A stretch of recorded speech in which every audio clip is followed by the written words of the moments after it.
Woohoo! At least Scott and I are one. alive. We're waiting for Paolo. He'll show up. I was actually making some custom altered art Magic the Gathering cards today for someone who emailed me. Oh, you have Um, a commission.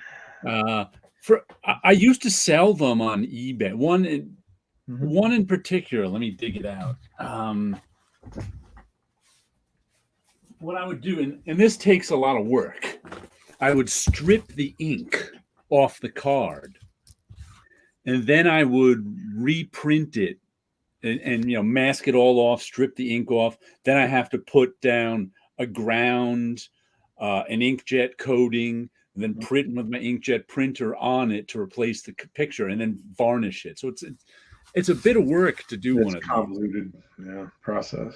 Right. It's not any, but I made some that I'd sell. It's like I had perennials that I would sell on because most people don't care about, like I said, once again, it's not my stuff. People, there it is. This Batman slapping Robin on a counterspell is the one that would sell all the time. Gotcha. I over the years, I've probably sold 140 of them. Wow.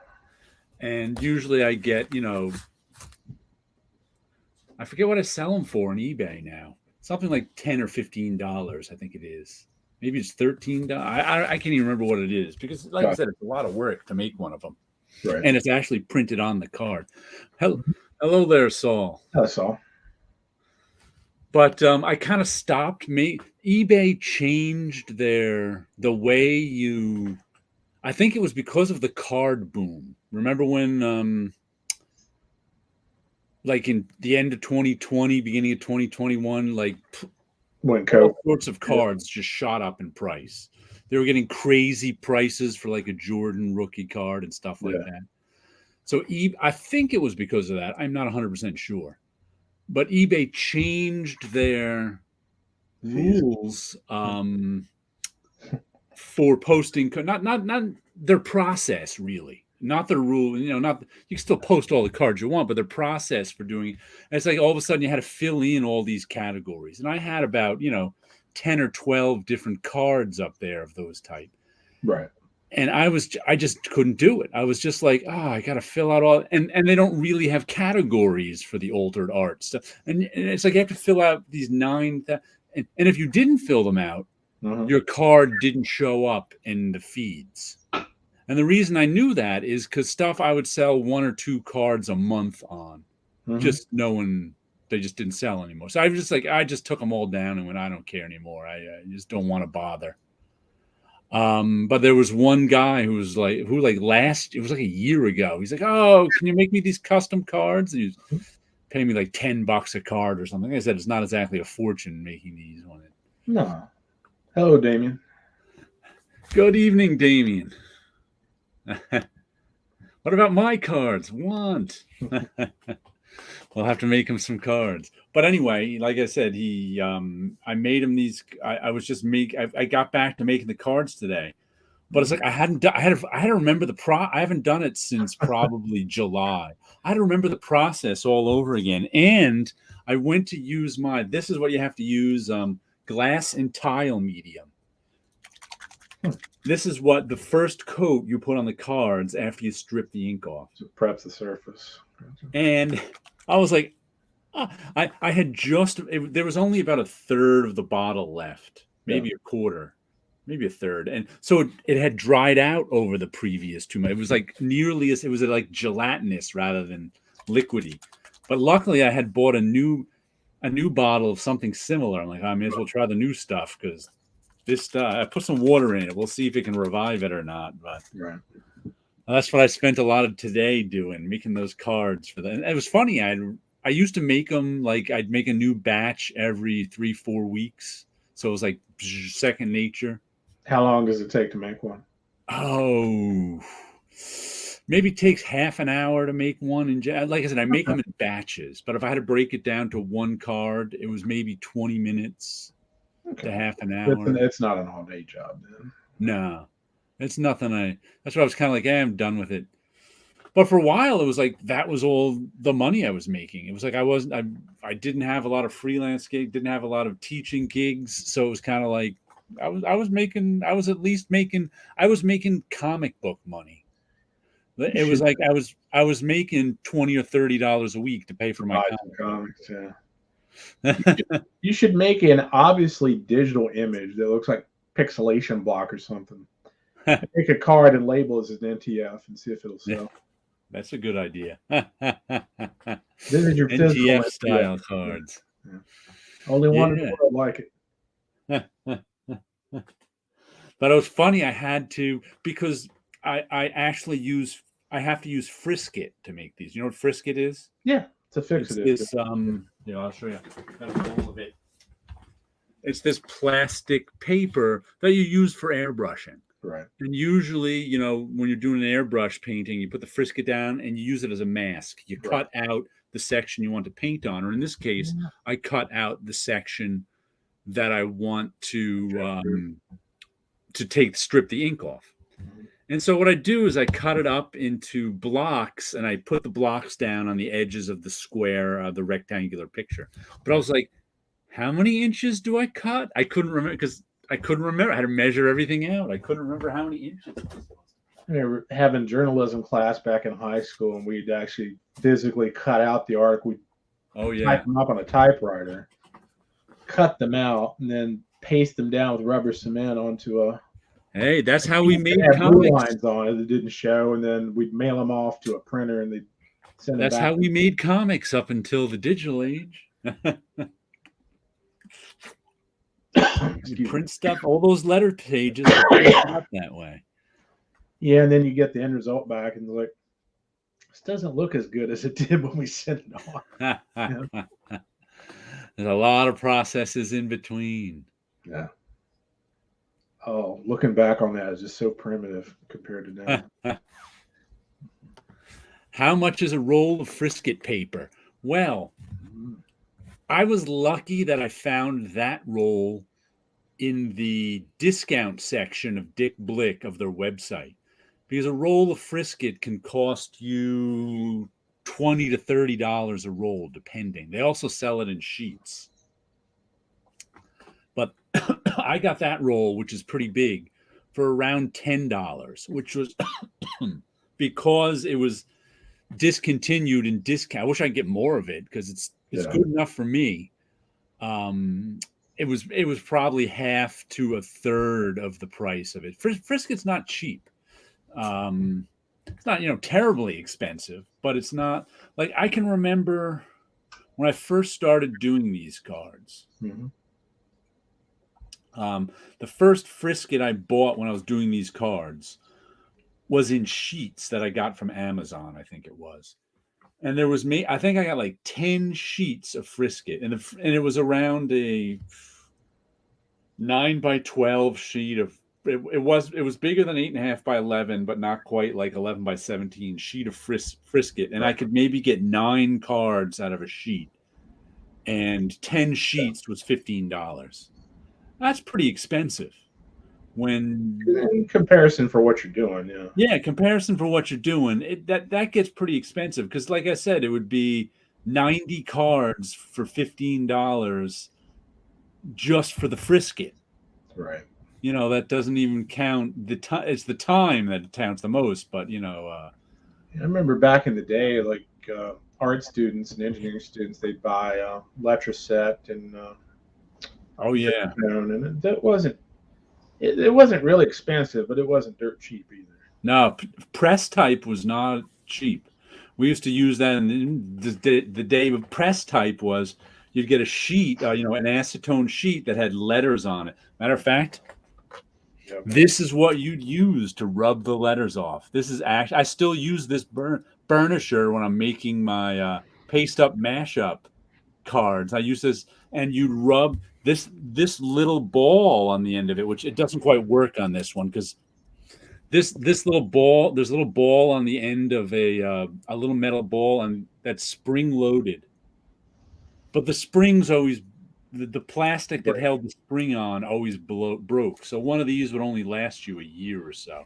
And you'd rub the little metal ball on the letters to put one letter at a time to use. Right. That's how, if you wanted to use a font or a typeface, that's how you had to do it. That was, before the ages of, before the digital age. You had to put down, if you wanted to use Futura, bold, you had to rub each letter down.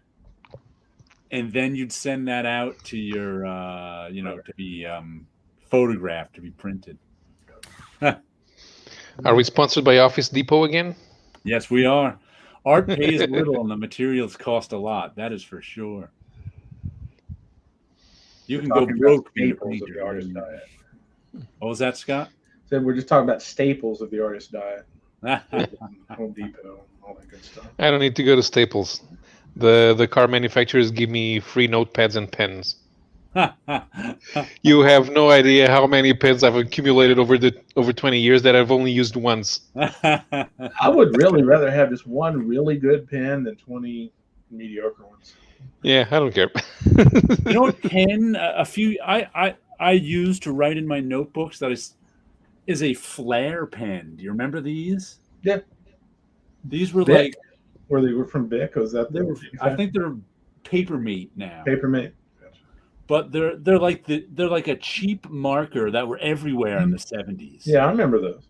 Sure did. And they were kind of replaced by nice ballpoint pens. But it was about 5 years ago. I got one of these, and I've been using it. And I started writing. I'm like, I really like the flare pen.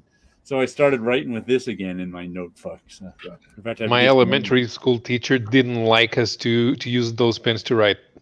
Yeah, I think all elementary school teachers didn't like people. I think that's why they kind of faded away and were replaced by ballpoint. Because you can't press you can't fill out forms with them. You can't use carbon paper with them, sort of stuff, which we had to do way back when. Yeah. Because you can't press with them, and so I think that was why teachers didn't like them too. Yeah, they were kind of annoying about the number 3 lead pencil as well. Number two lead everything here in the States we always had. That's where you had to fill out the test with, because they were soft and dark enough to fill out the little things. Huh. Yeah.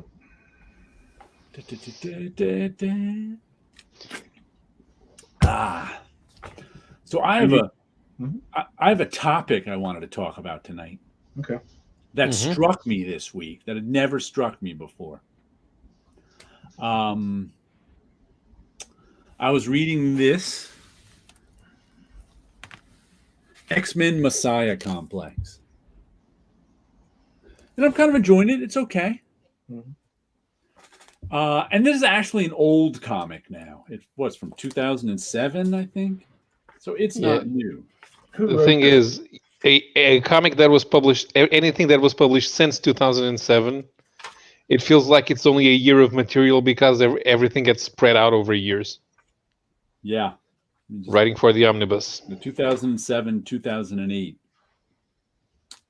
But there's a couple of things that struck me about this. Well, the first thing that struck me about this is they're not heroes, and no one's a hero anymore. Right. They're just people. Everyone's got such feet of clay that it's like I'm reading this book, and I guess I'm supposed to root for the X-Men, but I'm not really. Yeah, it says so on the cover. Yeah, it says so on the cover, but and that's the first thing I found that I had to accept. I had to accept that they're not superheroes. They're just superpowered people. Yeah, but that's something that started happening after Morrison left the X-Men. They wanted to go back to the brooding days. Yeah. And they started acting more like terrorists. Yeah, it's like I'm not necessarily. there's like groups of humans who want the mutants gone. There are, I don't know, there's groups of villainous mutants, but it's like no one's the good guy. It's like I can side with the humans who want the mutants gone. I can understand it because there's so much collateral damage in comics now that goes unspoken kind of most of the time. It's like, since they want big stakes for everything, half the time there's just like, 10,000 people in a city can get wiped out in an instant, and then they just go on with the story. Yeah, I was watching an animated DC showcase thing the other day, which dealt with Adam Strange.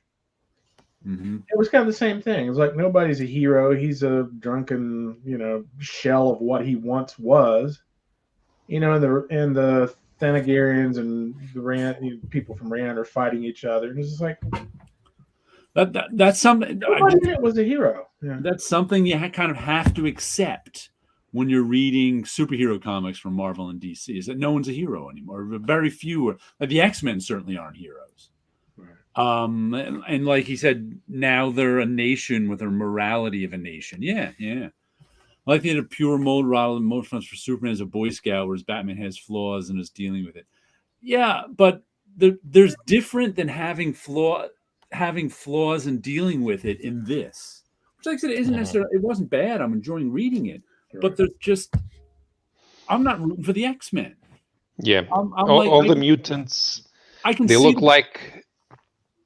They look like gangs fighting for territory. That's it. Yeah, that's what it is, and I can see and since mutants aren't really a new species, they've been getting that wrong since the beginning of time.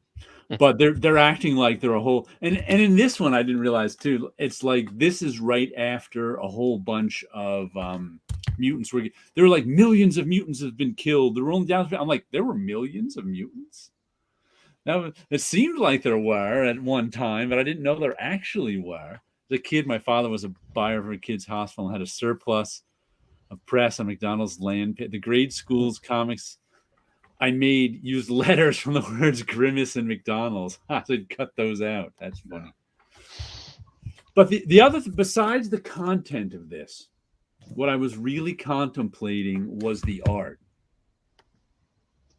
Writers are looking for richer story arcs. Good versus bad, boring.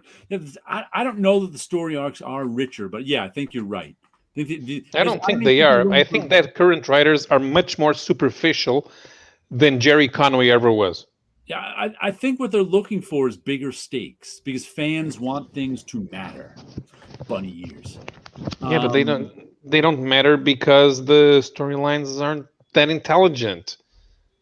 They don't matter because they'll come back and do the same thing again 2 years later, and they come back with a silver spoon, but then they complain that they didn't like it.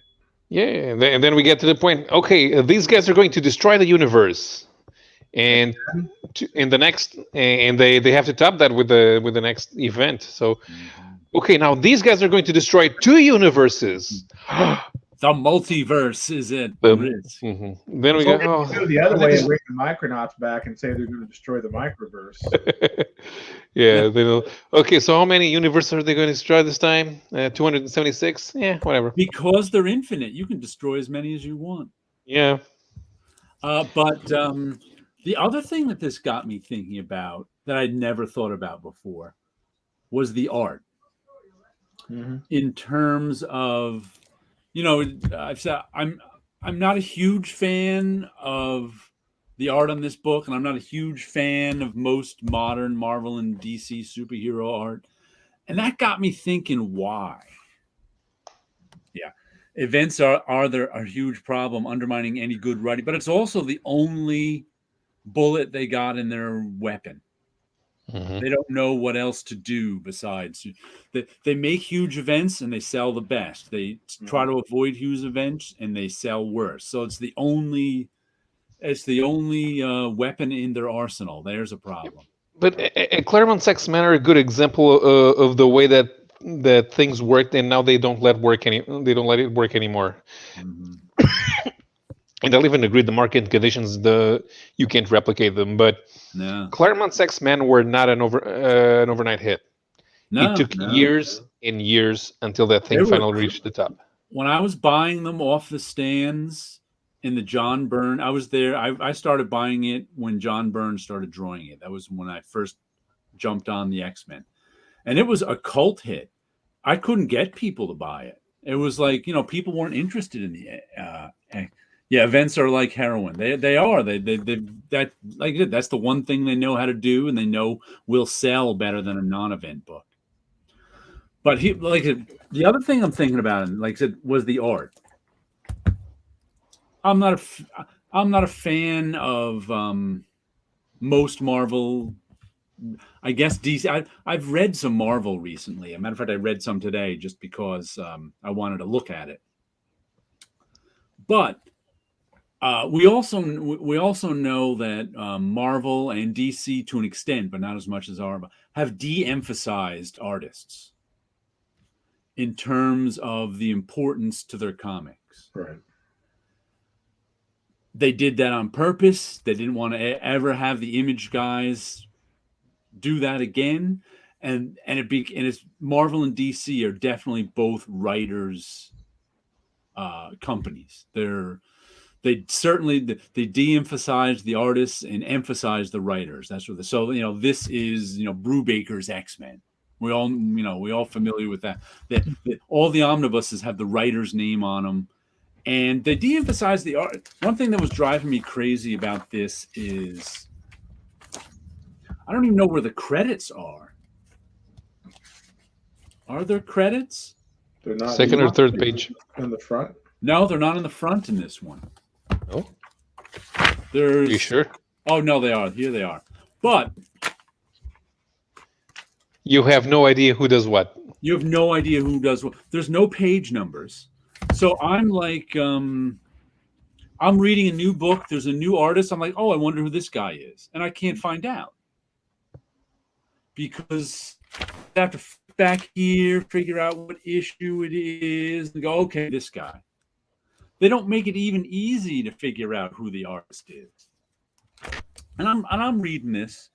You need a long saga, deep in characterization, but it's hard to keep readers on sagas, and new readers are averse to entering in the middle. What's the answer? I have no answer for Marvel or DC.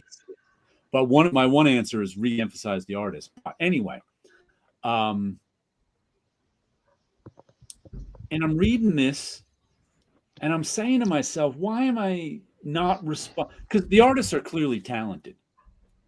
It's not like the artists on this and other books. It's like artists are more talented than ever in drawing. There's a variety of styles. It's like everything in here is pretty well drawn. Mm-hmm. But it's kind of not involving me. And I said to myself, why is that? Why is this art not involving me when the artists are clear stuff? Too many artists also suck. Hard to get continuity in my opinion. See, that's where I'm going. I don't think the artists suck. I think there are more talented artists than ever. Is it the art style, or is it the way they're composing the sequential? Here is what I think it is. This is the first time I had this thought, and I'm going to have to look at more Marvel and DC comics to see this. But I'm Roger Stern, Spider-Man, no mention of J.R. Jr.'s in the Redder Fitting Fast. Yeah. And the thought came into my head that I never thought before.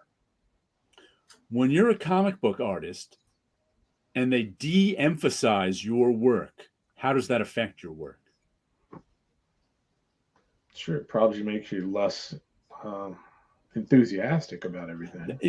That would be the obvious answer, I would think too. But I don't know that they are less than. Well, they could be more. Who knows? But here's the thought I came up with when looking at this and made me look at it in a new way.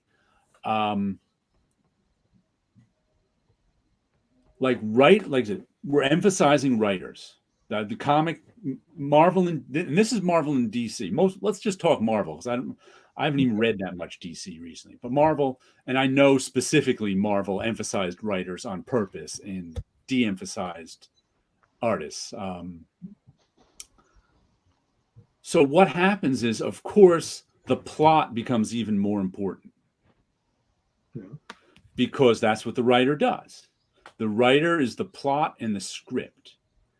And I think what happens is the artists get less invested in the story because they're being de-emphasized, that they have less control of the story. Everything's gone full script. When things were not everything full script, things were when writers used to draw from a plot, they'd have more input in the story. Right. When they're drawing from a full script, they have less input on the story. That's part of them being de-emphasized. So I think that makes the artists less invested in the story itself. That makes sense. Makes sense. Mm-hmm. And also when you think about the reality of working for Marvel, and like Marvel has de-emphasized art, and I can't think of one Marvel artist who moves the needle in terms of sales. Besides cover artists, there's no one left who, if so and so went on the X-Men this month, would it move the needle in sales? No. I can think of one artist that might, and that would be Art Adams. And he'll never do it. He, like I said, he de-emphasized. Yeah, the artists may no longer focus on pushing their individual styles, making a name for themselves with fans isn't on their mind anymore. That's not even what I mean. I think they still want to do that. Great writer can save bad art. Good artists can save bad. I don't think a great writer can save bad art. Yeah, I disagree completely. Yeah. Depends on the writer.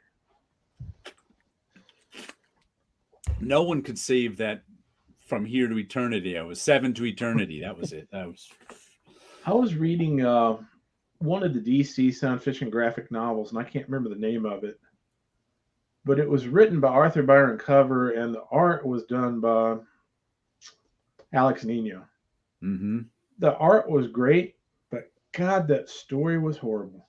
It was just bad. You know? But here's what I started thinking too. Mm-hmm. Being that I'm an indie guy, and I buy all indie comics, and I have no problem with the indie comics I bought, story and art. And I started thinking to myself, think about the Marvel writers who go and do indie comics, where they get to pick their own, where they get to pick the artists they're working with. Because when they're at Marvel, they don't get to pick what artists they're working with. But when they're on indie comics, they get to pick the artists they're working with. And they always pick artists who are invested in the story. Yeah, that's one of the things I always noticed about both Alan Moore and Neil Gaiman was they would intentionally pick artists that they liked working with. Right. And also they would write to that artist's strengths. Yeah. Right. That's what they do. The writers know, the writers are smart. They know they want an artist who's talented and invested in the story. Right. Which is what they can't get at Marvel. So that's what they how many of those writers have the pull that someone like Moore or Gaiman would come into, and I don't even know if Capullo can move the sales. The first time he's ever gotten any praise is on Batman. And if Capullo started drawing Green Lantern, would anybody care? I'm not even sure if he can. The last Marvel center out was Silver Surfer. Here's something that happened. Liam Sharp worked with Grant Morrison on Green Lantern. Right. Liam Sharp did an amazing job, but all of the sales were around Morrison on that one. Right. Even though 10 years earlier you could put Liam Sharp in a comic and have it sell because it was Liam Sharp. Now you need to pair Liam Sharp with Grant Morrison to get somebody to look at it. I'm not even sure Frank Whiteley can drive sales. No, I don't think anyone can. Not on Marvel or DC, certainly. I buy indie comics for the creators. I think other people do. So if Frank Quitely, like I'm not buying Jupiter's Legacy for Frank Quitely's not on it. I'm sure if he was drawing Jupiter's Legacy, the sales would go up. But that's indie comics. Right. I don't even think Marvel has a house style anymore. We have Capullo. Yeah, DC makes a little more effort to push artists, but it mostly reflects on the writer. Exactly. Jim Lee might be one of the, but I don't know anymore. Jim Lee on, but see, it has to be Jim Lee on Batman. If it's Jim Lee on anything else, no one's going to care. Right. So I'm not even sure, but it could. But they would put force behind him because he's a salaried employee. So they'd want him. If Jim Lee wanted to draw anything, all of DC would be behind it, saying Jim Lee drawing this, Jim Lee drawing that. So that might move sales in itself.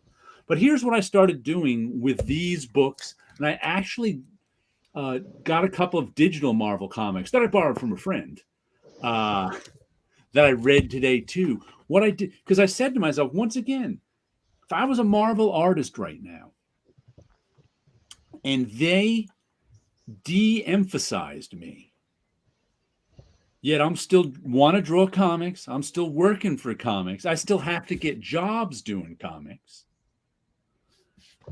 How do I as an artist who's drawing comics, like who's drawing this, Scott Eaton is the penciler of this. I don't know if he's still getting work 13 years later. But let's just say I'm, Scott Eaton drawing this comic and I want to get more comics. And like I said, hardly anyone's on a comic for a while. Yeah.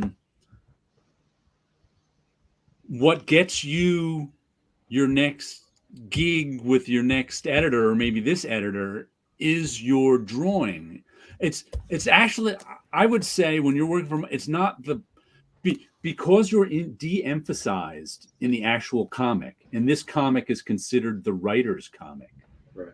When you're an artist, you have to draw pages that you can sell on the aftermarket and that can catch an editor's eye to give you more work. And here's a little secret I'll let out. Most comic book editors in my day, and probably this day, didn't really know that much about art.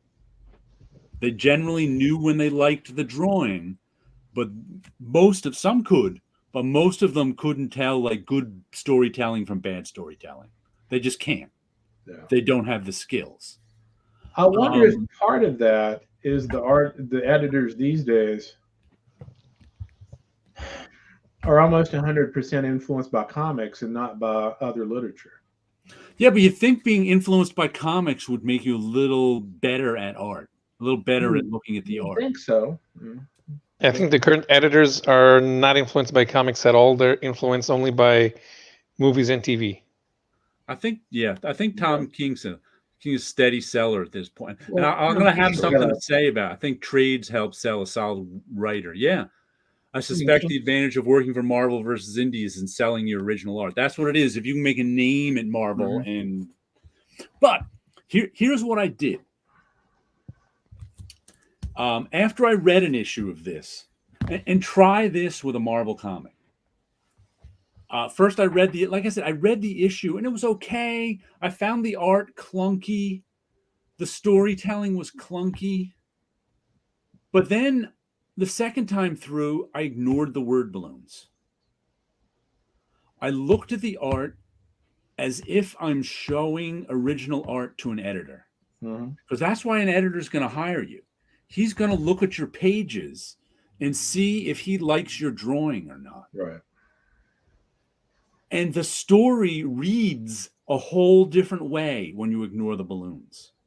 Okay. Which didn't used to happen. It used to be that the artist was invested in the story, right, and the artist and the writer worked together as that was being invested in the story was part of being a comic book artist. Yeah, I mean, and your best comics are like when you have a symbiosis of both, the writing and the art. When you think, even when you think of something like The Watchmen, the Watchmen, Alan Moore gets tons of credit for the Watchmen, but without Dave Gibbons, that book would be nothing.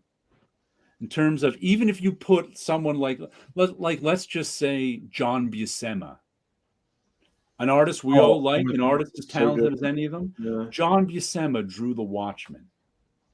It wouldn't be the classic it is, because he probably wouldn't have been as invested in the ideas of the story. Right. I wouldn't say that's even the issue. John Buscema would not be able to work with an Alan Moore script. He would. Like I said, there's lots of reasons why I don't think it would work. Well, plus I think Alan Moore would have changed the script so much had Buscema been the artist too. But I think the main reason we could say is there's no way for Alan Moore to get John Buscema as invested in the story as Dave Gibbons was. Mm-hmm.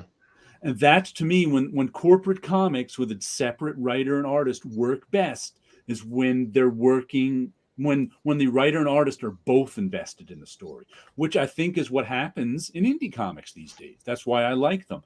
When they're both invested in the story, things get, and like I said, and I could tell, like I said, if you like read, and I even read a couple of Marvel comics, like new ones that came out this week that I got borrowed from a friend digitally, just to see how, because like I said, this is from 2000. This is 13 years old. So I wanted to see, but it's a whole different comic when I ignore the balloons. It really, in a way, that like a Spider-Man comic from the 70s isn't.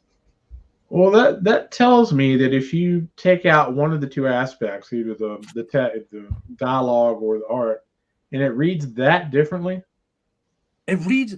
Try it. I've never tried this before. Right, I've never tried this before today. That's why I want to read. I want to see more and try this. Right. But what that tells me is one of the two creators there are not doing their job as well as they should.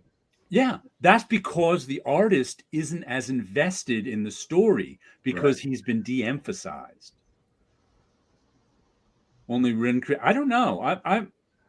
I've paid so little attention to Marvel and DC that I have no idea who the creators even are. Too much narration can kill a story. Yeah, but there's no writer or artist. I don't think they could even have one because there's nobody around.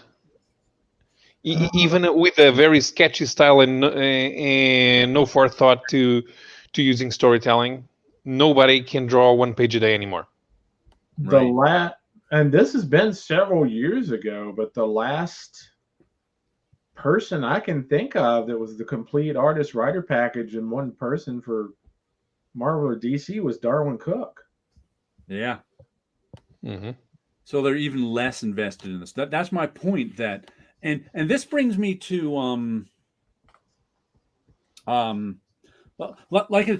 I think the artists they've kind of got their own story going on underneath the script, and that story is them making nice visuals to sell in the aftermarket and to get their next job from the next editor. Because if you just look at the drawing if you ignore the word balloons and just look at the drawing and follow along with the drawing, there is so much interesting drawing going on.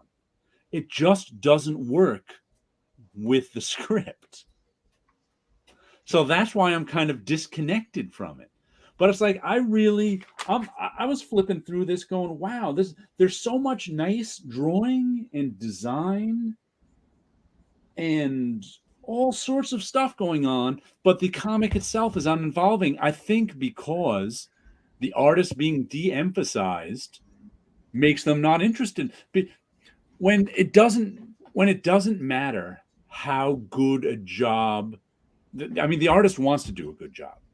I know you can tell that by how much work they put into a page, how much they're trying. But if them doing a good job doesn't drive sales and doesn't get them emphasized and doesn't get them moving up in the company, then why pay attention to kind of the story? And this now ties into, let's see this. Daniel Warren Johnson did a Marvel mini all by himself, and Beta Ray Bill before he drew a Wonder Woman. Yeah, there's just a couple who are doing their own thing. It's kind of like watching a movie where the audio and the video are out of sync. Yeah, it's kind of like that. Part of the thing, but it just doesn't line up well. You know? Right, it doesn't line up well. And I had never thought before today, which is, like I said, why I want to read some more of them. I had never thought before today that could be the case, and I never thought before today to kind of look at the artwork separately from, because I'm always looking at how the artwork works with the dialogue. That's just an interesting thought experiment. Yeah, because that's how a comic book works. You think you judge a comic book by how well the images and words work together. That's a comic. I would be willing to bet that if you tried doing that with Cerebus, it would. Yeah, it's the same. And most really different story. I mean, it's the same. Like if you were to read a Spider-Man from 1976, it would be the same story, just flipping through it, looking at the artwork as it is reading it. But this isn't quite the same. And that brings me to I finally have an explanation for something Tim has been saying for a few months now. Whenever he gets what is it? The Immortal Hulk. And Tim always says this about the Immortal Hulk. He's like, I like the Immortal Hulk. It's a good comic.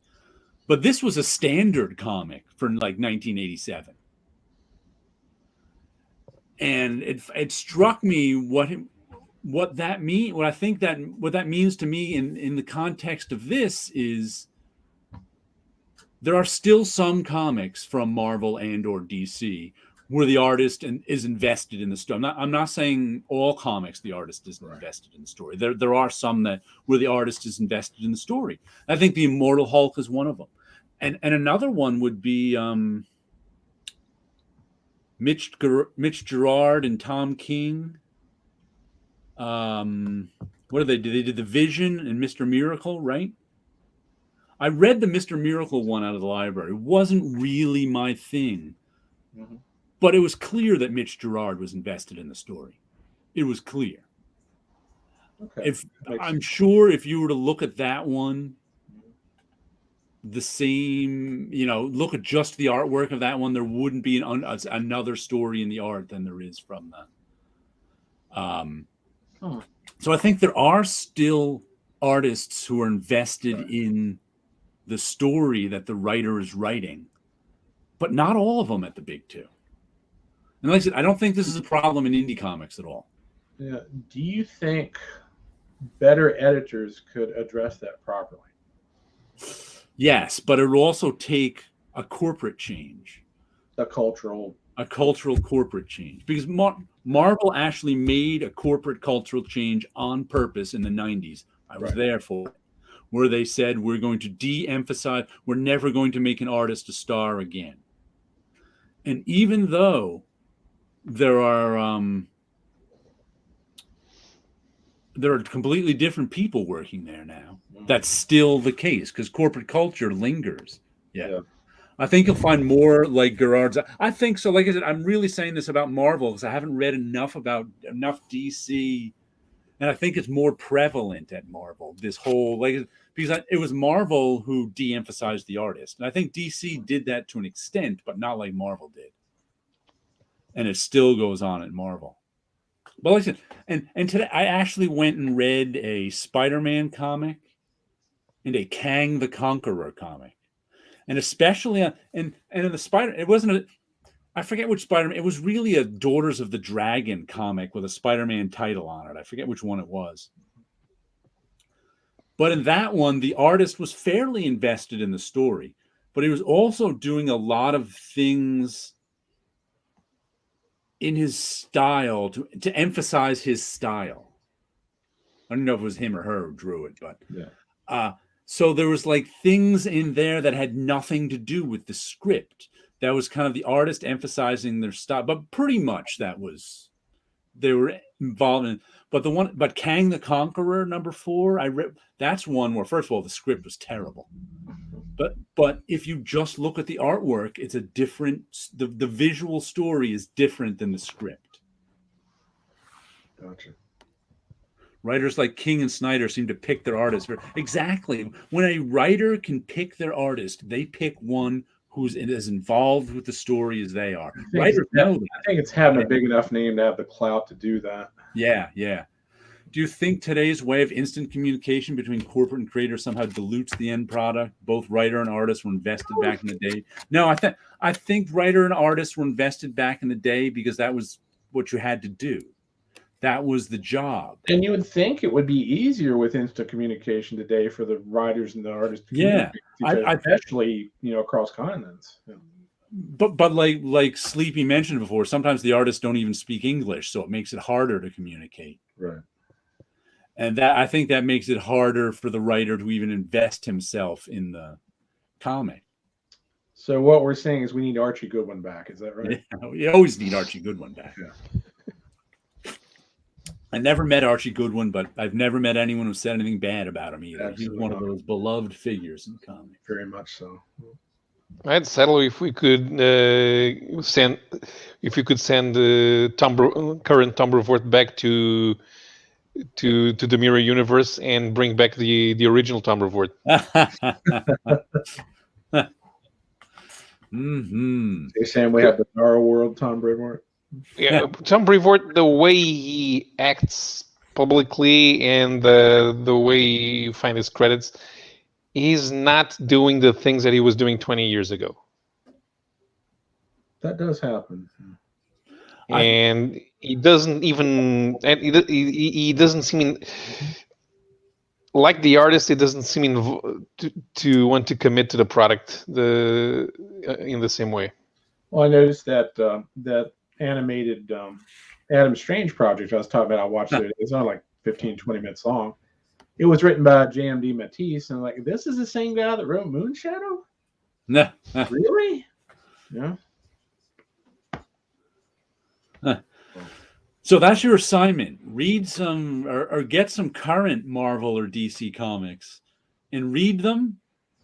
And after you're done reading them, just kind of look at the pictures and see if there's a difference to you. And try it with an old comic too.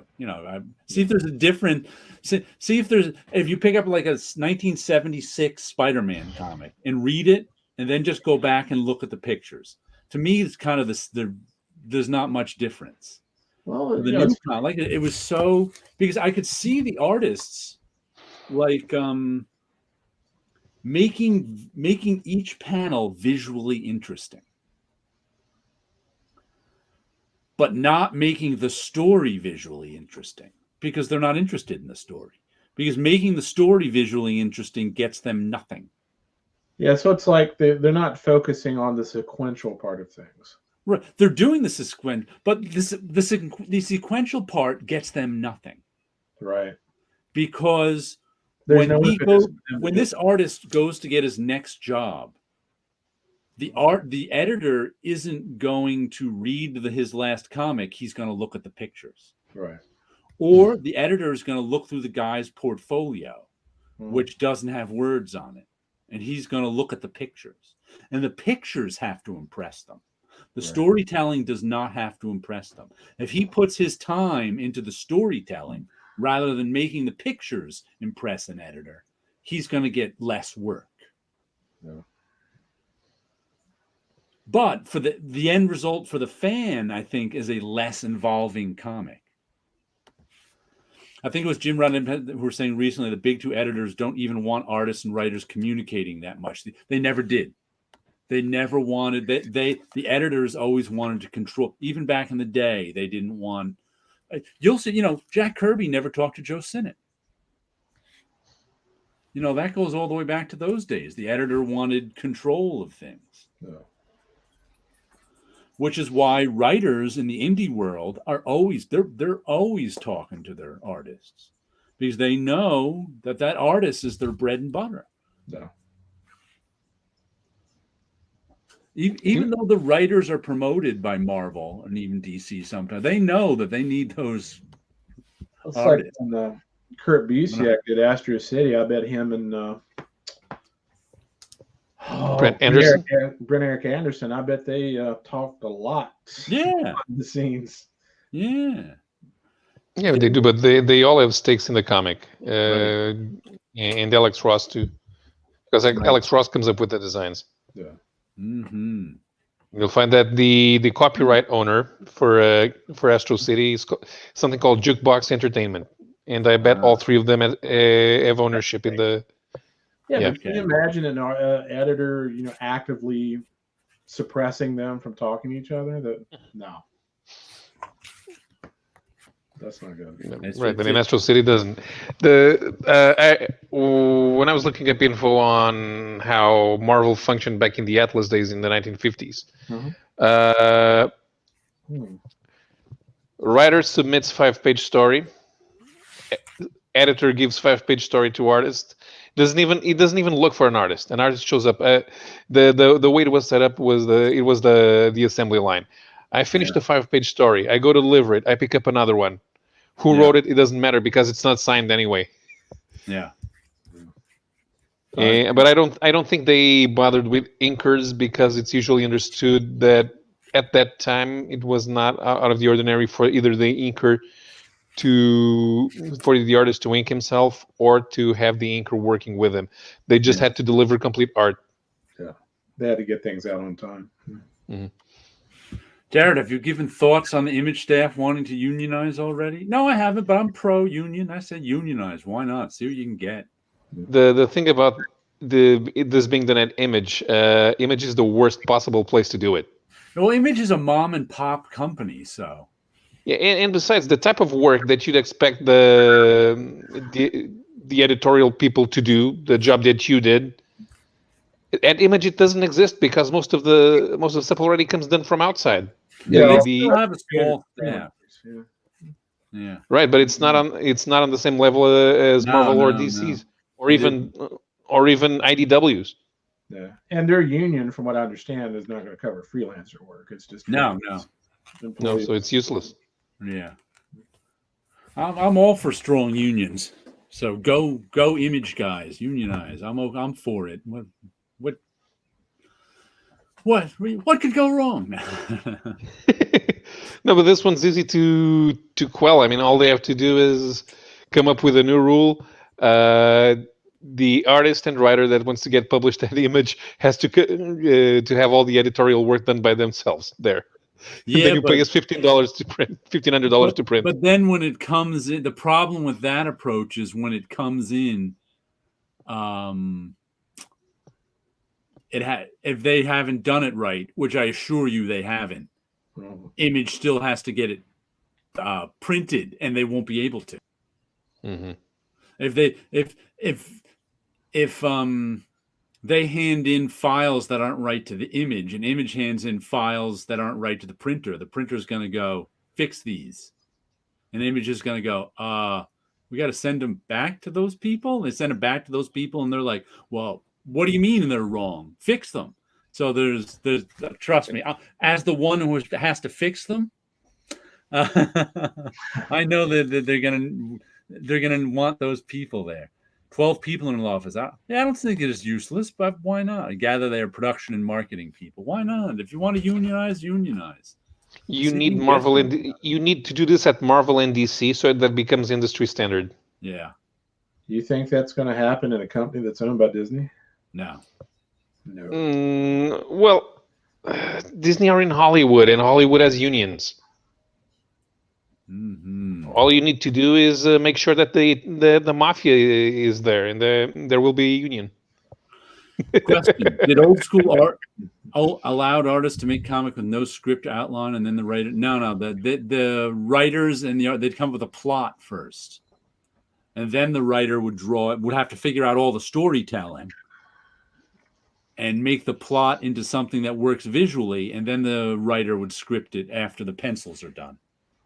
That's the Marvel method, right? And at DC, the editor would come up with the plot. He would hire the writer to do to write a story based on the complete story based on the plot. Then they would tell the artist to draw something ridiculous. Yeah. I read the first half of Strange Death of Alice Raymond and Glamour Puss and really liked it, but I haven't gotten the book yet. It's on my Amazon wish list, so I may get it for Christmas. Yeah, I would like to read it. Can't buy it yet. When I put things on my Amazon wish list and it comes around Christmas time or my birthday time, I can't buy stuff for like a month or two. Otherwise, I would get Alex Raymond. Gotcha. But I actually want to read some more current today Marvel comics just to see if this is the case where it reads differently when I just look at the art. Like I said, I did it with 2 comics today, and in one case it did a little bit, and in the other case it did a lot. So I think this may be a real thing. And I think it also may be why people are disconnected from comics a lot of times. Why a lot of people don't like modern, they feel disconnected from them and it's easy to say it's the storytelling. But why is it the storytelling is what struck me today. And the why is because the artists have been de-emphasized and they're therefore not as involved in the storytelling as they once were and are telling their own story, which has to do with selling themselves more than it has to do with selling the story they're drawing. Sure, make more splash pages because you can get better prices for them. Right. I actually got the Hickman House of X, Powers of X out of the library when it came out last year or so, and couldn't make it through it reading wise. But now I want to try just looking at it. I'll show off my first comic of the week, which was one I liked better than Sleepy Reader liked, which is Regarding the Matter of Oswald's Body, which I really liked this cover. I enjoyed and it's about who's it by? Christopher Cantwell. I know that name, but I don't know where from. He's the writer. And illustrated by Luca Casalanguida. And colored by Giada Marchioso. Must be an Italian team. And I really liked it. If you remember, there was a thing in the early 1980s, through the 70s and into the early 1980s, where they said that it wasn't really Lee Harvey Oswald buried in that grave. And so I think it even says it was like 1981. His wife finally gave permission to dig up the grave and test and see if it was really him. And it was really him. So that's where the title comes from. And the first issue is really a getting the team together issue. There was nothing spectacular about the play. We've all read getting the team together issues before. But what really impressed me was the storytelling and the art. I just thought the story was real. I just thought the artist did a terrific job, and the writer, telling the story. And most of the story takes place like 3 days before Kennedy's assassinated, and they're getting a team together to get a double for Oswald. And I think that's what the plot is this group of people trying to find somebody who looks like Oswald so they can use his body or something. But I just really thought it was really well told, the story. So nothing spectacular about it in terms of the whole issue was the one guy, the leader, going and getting each individual person on the team. And he's got this team together to find Oswald's body. And like I said, it wasn't the story itself that wowed me. It was the execution of it. Gotcha. Although not super exciting to me. Cantwell did some Berger books. She Could Fly. Oh, that's right. I read some of She Could Fly. That was okay. It's Jimmy Hoffa. That's the body in there. Are there unions in Spain and Portugal? Is that a flag? Of course.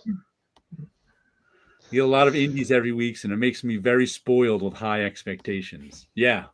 Well, you made my expectations for this low, Sleepy, so I didn't have high expectations. But I said, you know what? even if I don't like the comic, this is going into my bought only for its cover section. But since I did like the comic, I put it on my pull list. I can see a pattern of all of us getting together and like, this is our weekly meeting of the Usagi Yojimbo fan club, and then look at everything else that came out. Yeah. Yup. Got issue 6 of the Dragon Bellow conspiracy next. But yeah, I must say that I like that. I put it on my pull list. We're good. I can't imagine, like, it's a Boom Studios book, so it has to be like 6 issues or 5 issues. So I don't think it's a concept that can go on forever. That's another thing I like about stuff like this. I can take a chance on it, in that I know it's not going to be around forever, because it's not the kind of story that you can get more than a story arc out of. So an interesting news article where Dark Horse got the kids Star Wars license back for comics. Did IDW have that, or somebody? Yep. Which I thought was interesting. It's like, Mafia influence in those unions? Not, I think, at I don't know about Portugal, but I don't think they're going to be mafia influence. Worse, political parties. We'd rather have the mafia. Yeah, Usagi, this is issue 6, the last issue of the Dragon Bellow conspiracy. Mm-hmm. It was good. A lot of this was wrap up. The story really ended with issue 5, and this was all kind of wrap up. And I think next we get the Lone Goat and Kid. Yeah, I saw that solicited in previews. So I like it. I haven't read these in years, decades, so I'm enjoying reading them all over again in color. And I like Usagi so much, I don't mind buying it a second time. Right. So I always and I'm also enjoying the non-Stan Sakai covers. It's fun to watch someone else draw Usagi. It really is. Usagi. And the other one that ended, it's a good thing I tried these ones out, is Norse Mythology, issue 6 of 6. I don't think there was gonna be volume 3 in this ad, so I don't know if there is gonna be one. A friend of mine did a podcast. He brought up ready. There's references I don't get. Does Paolo get them? It's Friday in French, Spanish, and Portuguese. Okay. But this has been really good. Right. And we get, what's weird about this is really written for the trade. In terms of sometimes stories just end in one issue and then they just continue them in the next issue. And that's what happened in this one, which I'm okay with. One thing about that too is the stories that came from the Norse Edda, you can break those up, and they're not necessarily designed to be read in chronological order. They're just stories you're telling. I'm saying sometimes they break up a single story, right? Which, like this one has, goes to comics, has kind of got a built-in advantage in that regard.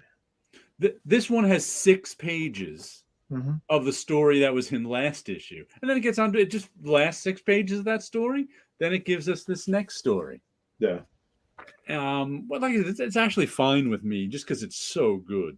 Yeah. A friend of mine that did a podcast brought up the point that he wasn't sure. You couldn't tell by the cover whether the comic you're getting was either from volume 1 or volume 2.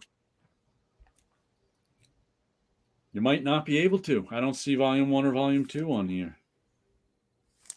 He is right. No, it just I says guess unless you're able to look at the indicia, you would, just from looking at the cover, you weren't sure which one. That is weird. There is no volume 2 on the cover.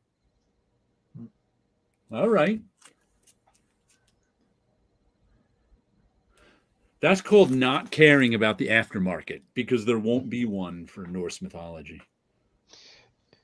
Have they finished adapting the prose novel? Because this is adapted from Neil Gaiman's. Right. I don't know. I've never read the prose novel, but so far there have been 12 issues. And it does say, and at the end of volume 1, it said coming soon, volume 2. But it didn't say coming soon, volume 3. So I don't know. Right.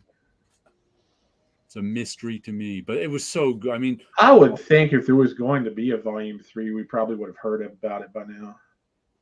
Yeah, probably. I'm not a Neil Gaiman fan, but I think he's a good writer.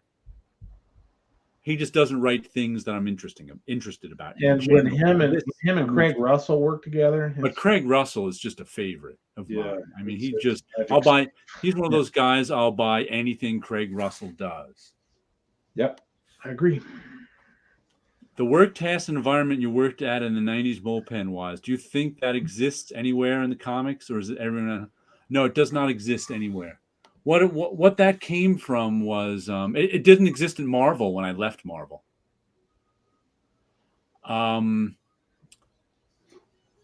What's his name? I once talked to Carl Potts a few years ago at a convention. He said, "Hey, Tom DeFalco and Mike Hobson." Mike Hobson, I think, was the publisher at Marvel in the 80s and into the 90s. Wanted to write a book on leadership and how if you want a fun workplace, it has to come from the top down. Yeah. And Mike Hobson was very invested in the myth of the Marvel bullpen, of the Marvel bullpen being a fun place to work. And he, like I said, he was a publisher. So he wanted that. So it was a fun place to work when I was there. But then when Ike Perlmutter was awarded Marvel Comics, and I was at 96 or 97, he wasn't the least bit interested in that. He wasn't the least bit interested in the Marvel bullpen. He wasn't the least bit interested in it being a fun place. He couldn't care less. And slowly over time, it went away. Because the people on the bottom can't make a place a fun place if the boss doesn't want you to. That's just the reality of work.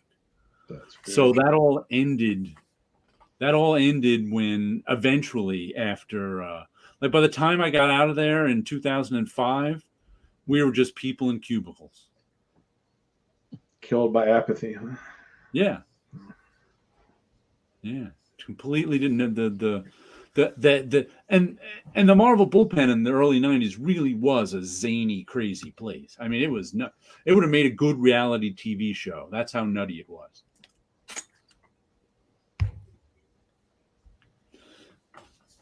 The boom times. Speaking of that, did you ever watch the documentary about National Lampoon? No, I never have. It's really, really good. Yeah. I think that could be part of it. Do you think that might be part of the puzzle why Marvel Comics are disconnected now? I think that might be part of it, but I'm not sure. But work environment does have something to do with. I think Marvel's image now are the movies. That's the image that gets carefully cultivated. So I don't think you could be the zany bullpen now because the movies are too important to the image. But I think de-emphasizing the artists had a lot to do with the disconnection now. And speaking of a good comic, here's another one that I put on my pull list after reading the first issue. This was really good. What's the Furthest Place from Here? By the three kids walking into the bank guys, Boss and Rosenberg. And it's an extra thick comic. I think that's at least 48 pages for $5. Mm-hmm. So it's good stuff. And I really enjoyed the artwork. And which one of them is the artist? It says Tyler Boss and Matthew Rosenberg storytelling. So you can tell they're both invested in the storytelling. I don't know which one is the artist or they both work on it or what. And this is one of those, if I didn't read the description of it to begin with, I wonder if I would have liked it as much. Because the elevator pitch description is it takes place in a post-apocalyptic world where there's only children. I think when you turn around 18, you die of some disease or something. But that's not really spelled out in this first issue. But it was really I really enjoyed the story they put together. And I really enjoyed, you could tell they thought about how kids would kind of act and what kind of culture they would have if there were no adults. And the things the things they don't know about their past. And there's kind of violence between they call them gangs in the city. There's like they live in this city with different territories and they don't know what's out there. Is it kind of like Lord of the Flies in that aspect? No, it's not real. No. There's a little bit of that, but Lord of the Flies was even smaller and more intense. Okay. There's enough room for everybody kind of, but they still come into conflict. And they're kind of making up their own rituals around death because they really don't know what death is, and they don't know. And it seems that some they were just dropped off one day, or there was these two mysterious hooded figures at one point that we don't know who they are or what they're doing. But they mentioned these two hooded mysterious figures that dropped some of the younger kids off. Mm-hmm. So they don't even. And it's like there's one girl, of course, who's pregnant, and they don't even know what's going on. They don't, they don't quite know why she's sick. They think she's sick. They don't know what the heck's going on at all. So it was a real interesting. They did a real good job of making me believe this society. And there might be adults out there somewhere in the world, but they never get to go out into the world. And one guy did, and he came back with an arrow in his back, and from one of the other groups. And I really enjoyed this one a lot. Does the story take place on Earth? There was describe the old bullpen. Mm-hmm. You have to, at its height, I think from Virginia Ramita to George Roussos, there was about 36 people in a big open room with drawing tables. There were some little offices around too. And we were all doing boring work, but we were allowed to talk all day. So you have to imagine 30 people in a big open room who are allowed to talk all day, who are all creative too. So we had a lot of fun. And we would just kind of entertain each other.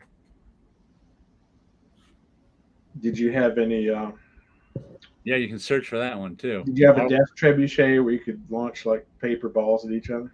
Oh, there was young Jared, right? Oh, that was the least of it. There was one there's one. Matter of fact, it was Caroline who was on here. Daisy. Yeah.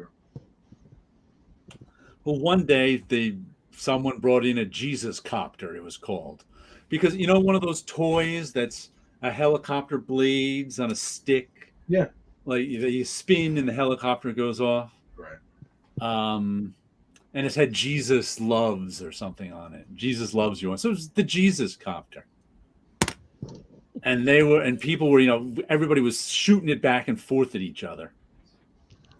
Until Caroline, that better not hit me in the eye. If you hit me in the eye with that, so of course it immediately went over and hit her in the eye accidentally.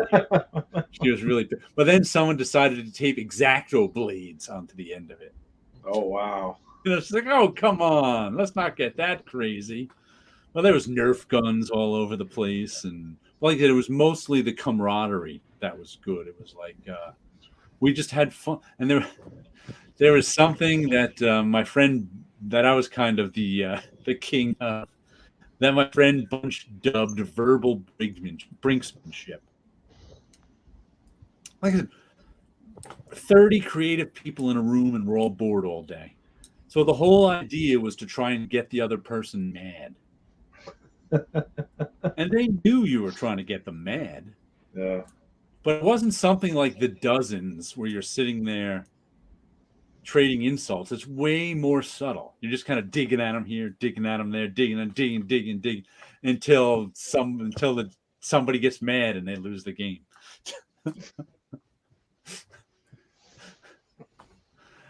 And there used to be people coming by and hanging out. Old artists would come by and hang out sometimes. Occasionally you'd get the celebrity come by to see what was going on. Right. Hulk Hogan, Guar.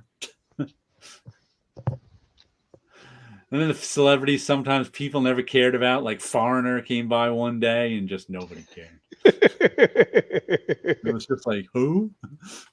This is in 1991. Foreigner's not exactly as popular as they once were. In about 84 or so, Foreigner was really popular. And here's something.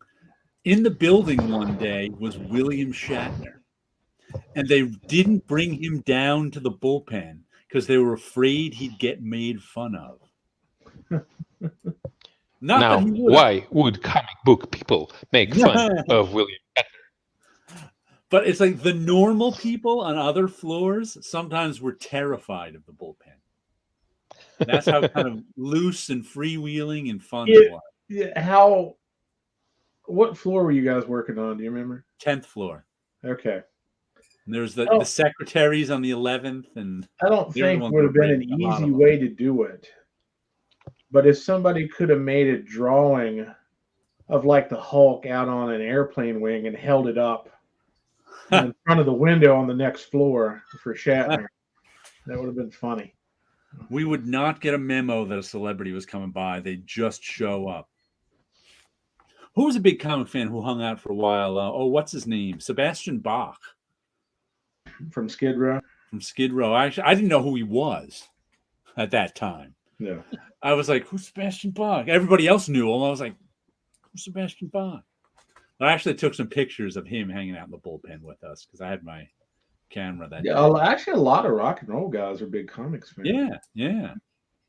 Frank Zappa was, Gene Simmons. A lot of guys. There used to be people stopping by. The cast from the Roger Corman Fantastic Four movie stopped by. Gotcha. Never to be seen again after that, huh? Now, Quiet Floor 10 were upsetting the normals. Like, all of editorial was down on 10, and all of the bullpen was 10. So that was where all the creative stuff got done. Did the other departments think you guys were doing drugs all day? Yes, and that's because there were some drugs being done all day on occasion. I'm not saying for everybody, but the Pope of Pot used to deliver to the 10th floor. I don't remember if you know who he was. He made news in New York City in the early 90s because he had the phone number 1-800-POT. And if you called it, he would deliver pot to you. So he used to show up for a brief time before he was shut down, as you might imagine. Mm-hmm. He delivered a couple times up to the 10th floor, I remember. So it wasn't unheard of. Experimentation. It also wasn't unheard of to go to the rodeo bar at lunchtime and have more than a few drinks.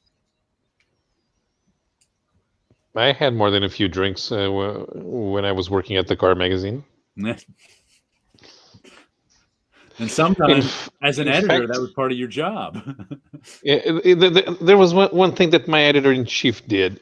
Sometimes, if he needed to go to the bank or something, he would invite me over to lunch. I just stay in the car because he double parked. I just stay in the car if it needed to be moved. So then he'd buy me lunch. And then we would have lunch until 3:30 in the afternoon. Mm-hmm. And then we would go back to the building. Can you go upstairs and fetch my briefcase? Wow. Yeah. You had the 6 martini. Yeah. At least one Scotch whiskey. Yeah, I always say about the Marvel bullpen too, the job wasn't actually very good, but the experience was. Mm-hmm. Which was better for a letterer, pot or alcohol? Pot, I would think. I looked at. I've actually technically you could use alcohol as a solvent in case you needed to do something. I've actually been a teetotaler my whole life, so I have no experience with drugs and alcohol. But there were a couple of pothead letterers that I knew. And plenty of them who drank too, so I don't know. Probably knew more of them who drank, but I don't know if that was very conducive to lettering. I don't think you can zone out on alcohol in letter. No, not well. on a pot, you may be able to. At least from what I heard. Like I said, I don't actually know. No. And another comic I got this week that I really enjoyed was Deep Beyond, issue 10 of 12. This is the Italian-made one. It's wrapping up, so we're getting a lot of the middle of the story was kind of, it was middle of the story. There was a lot of stuff happening. Was it all still taking place underwater? No. It was it started out in bubbles. Then it went underwater. Then it went to another universe. Oh, then that's back to underwater. Now. And now we're in dry land, in the bubble and underwater. But it's all coming together. Okay? It's like, how sometimes when a story's in the middle, things are just happening, but you don't know how they're all going to come together. Right. But now it's coming together. It's getting more exciting. So I enjoyed this issue, and it's by, who does it?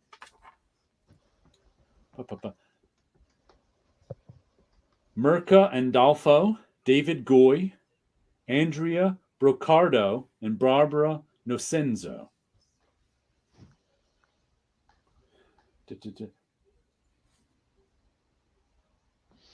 So, like I said, I've been enjoying this. This is one I picked up on a whim because I had the first 2 issues at my local shop, and I knew it was going 12 issues. And after I read the first 2, I was like, you know what? I'll get the next 12.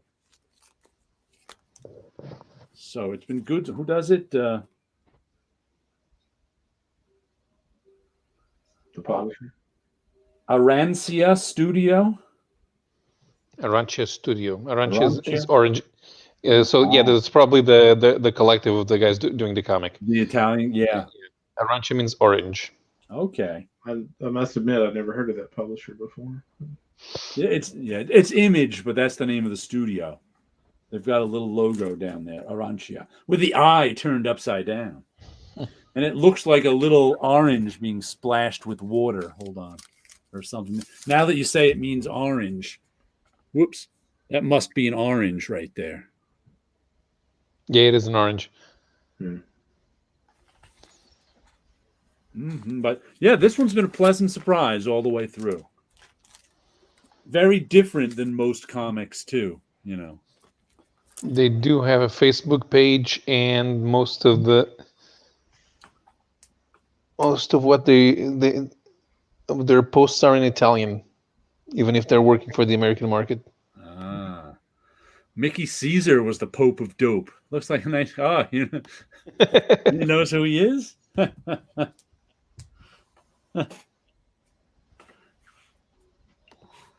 have my hoopla working again, so I can check out more stuff. That's like good. Mob boss. Yeah. What was that? I said Mickey Caesar almost sounds like a fictional mob boss name.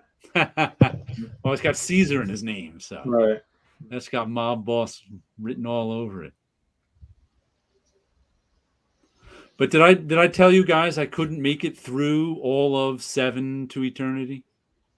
Yep.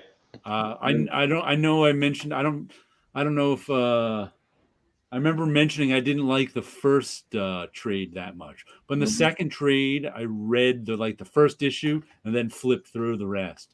Then in the third trade I read the first issue and then just flipped through the rest. Yeah. So I just didn't work for me. 7 to Eternity. I wanted to like it, which is really strange because I thought the writing on 7 to I mean the artwork. The storytelling and the artwork wasn't that great, but I thought the writing was just terrible. Gotcha. Which, is amazing because the same writer is writing A Righteous Thirst for Vengeance, and I just put this on my pull. This was the one, once again, if you can see the waves in this comic. Just drives me bonkers how poorly made the actual comic is. I mean, the physical comic is just a. Is that because the paper's oversaturated with ink? You know what? Usually, I think so, but now I'm beginning to think the paper comes that way, because 100% magenta should not oversaturate paper. Let's see what's on the other side. That could be it too. Well, this. It shouldn't. First of all, now that I've been doing work for Bad Idea, and they were using the same printers as Marvel and DC. Back in the 90s, when we used to, when I was in the bullpen, our maximum ink saturation was 240%, which meant you could have 100% magenta, 100% cyan, and 40% of whatever else you want before the paper would oversaturate and get wavy. Now, these modern printer tells you that the ink saturation is 300%. So that's what they use now. This isn't even 300%. This is 100%. If you hold it at an angle, it almost looks like corrugated cardboard. Yeah. That's how wavy it is. And I'm saying to myself, does the paper come like, is the paper so cheap that it comes not flat? But it's like the cover isn't like that. Right. So it's got to be the printing somehow. But really enjoyed, like, this was the one that I said to myself, I don't know if I want to put it on my pull list, because the first issue was just so flimsy, but I really liked the comic, the content. Yeah, Remender might not be suited for epic fantasy. Yeah, that could be it. Hey, no thoughts. No, I did not leave up to. I did not watch the Eternals movie, and I can tell you right now, it does not live up to Kirby's vision. It does not the least bit interested in Kirby's vision. I listened. I read a long thing by Peter Sanderson on Facebook on how it doesn't have anything to do with Kirby's vision. I've heard other people say that too. So I just have. I haven't watched Black Widow yet. I haven't watched Shang-Chi yet. I might not. I'm just not into the. I like comics better than movies. So the movies don't really excite me. Some are good, but I can't remember what the last Marvel movie I watched was. But might have been Winter Soldier, maybe. Yeah, the artist on this is really good. Andre Lima. The U with the accent has its own syllable, right? Yes. Araujo. Gesundheit.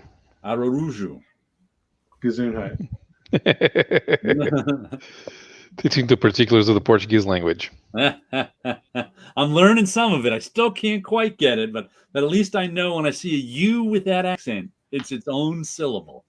Yes. Would that be different in Spanish? No, they wouldn't have the accent there, and it would just be a diphthong. Okay. But the storytelling on this is slow and deliberate, and it's so well visualized, and it's kind of minimal writing because the story is just so well visualized, and a lot of it is just this guy walking around. And like last issue, he found this dead couple. I don't know. He might be an assassin. I'm not even sure. He's somehow hooked into this assassin. So the storytelling is the exact opposite of that Marvel comic you're talking about. Exact opposite. Like I said, this is why I never thought about that with Marvel Comics, because I just haven't paid attention to Marvel Comics in 20 years. Right. And indie comics have been my thing. And in indie comics, the writers and the artists are both really invested in the story. Yeah. As a matter of course. I never even thought about it before, that the artist might not be invested in the story because it's been de-emphasized. In indie comics, artists aren't de-emphasized, they're emphasized. Right. By the writer who wants to work with an artist who's really into the story. So this will put it on my pull list. Even though it's a crappy physical comic, I'm going to be reading it. If Marvel managed to unionize back in the day, does that mean you bullpen guys would have? No. We would not have had royalties in any way, shape, or form. We'd have just had a pension and some job security, maybe. Even stuff like that. Good. Yeah. But I don't know how the union would have survived Marvel's bankruptcy. Mm-hmm. Strange how they can't establish themselves. Both seem like awesome IP. Yeah, I am. And well, Joe is Joe. In Spanish, it's yo. Okay.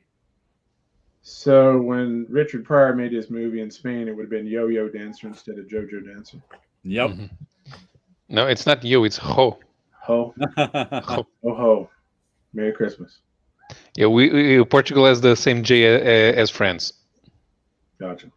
Yeah, too much narration doesn't kill a comic for me. It just depends on if the narration is good or not. I always say when people say a comic is too wordy, that just means they don't like the words.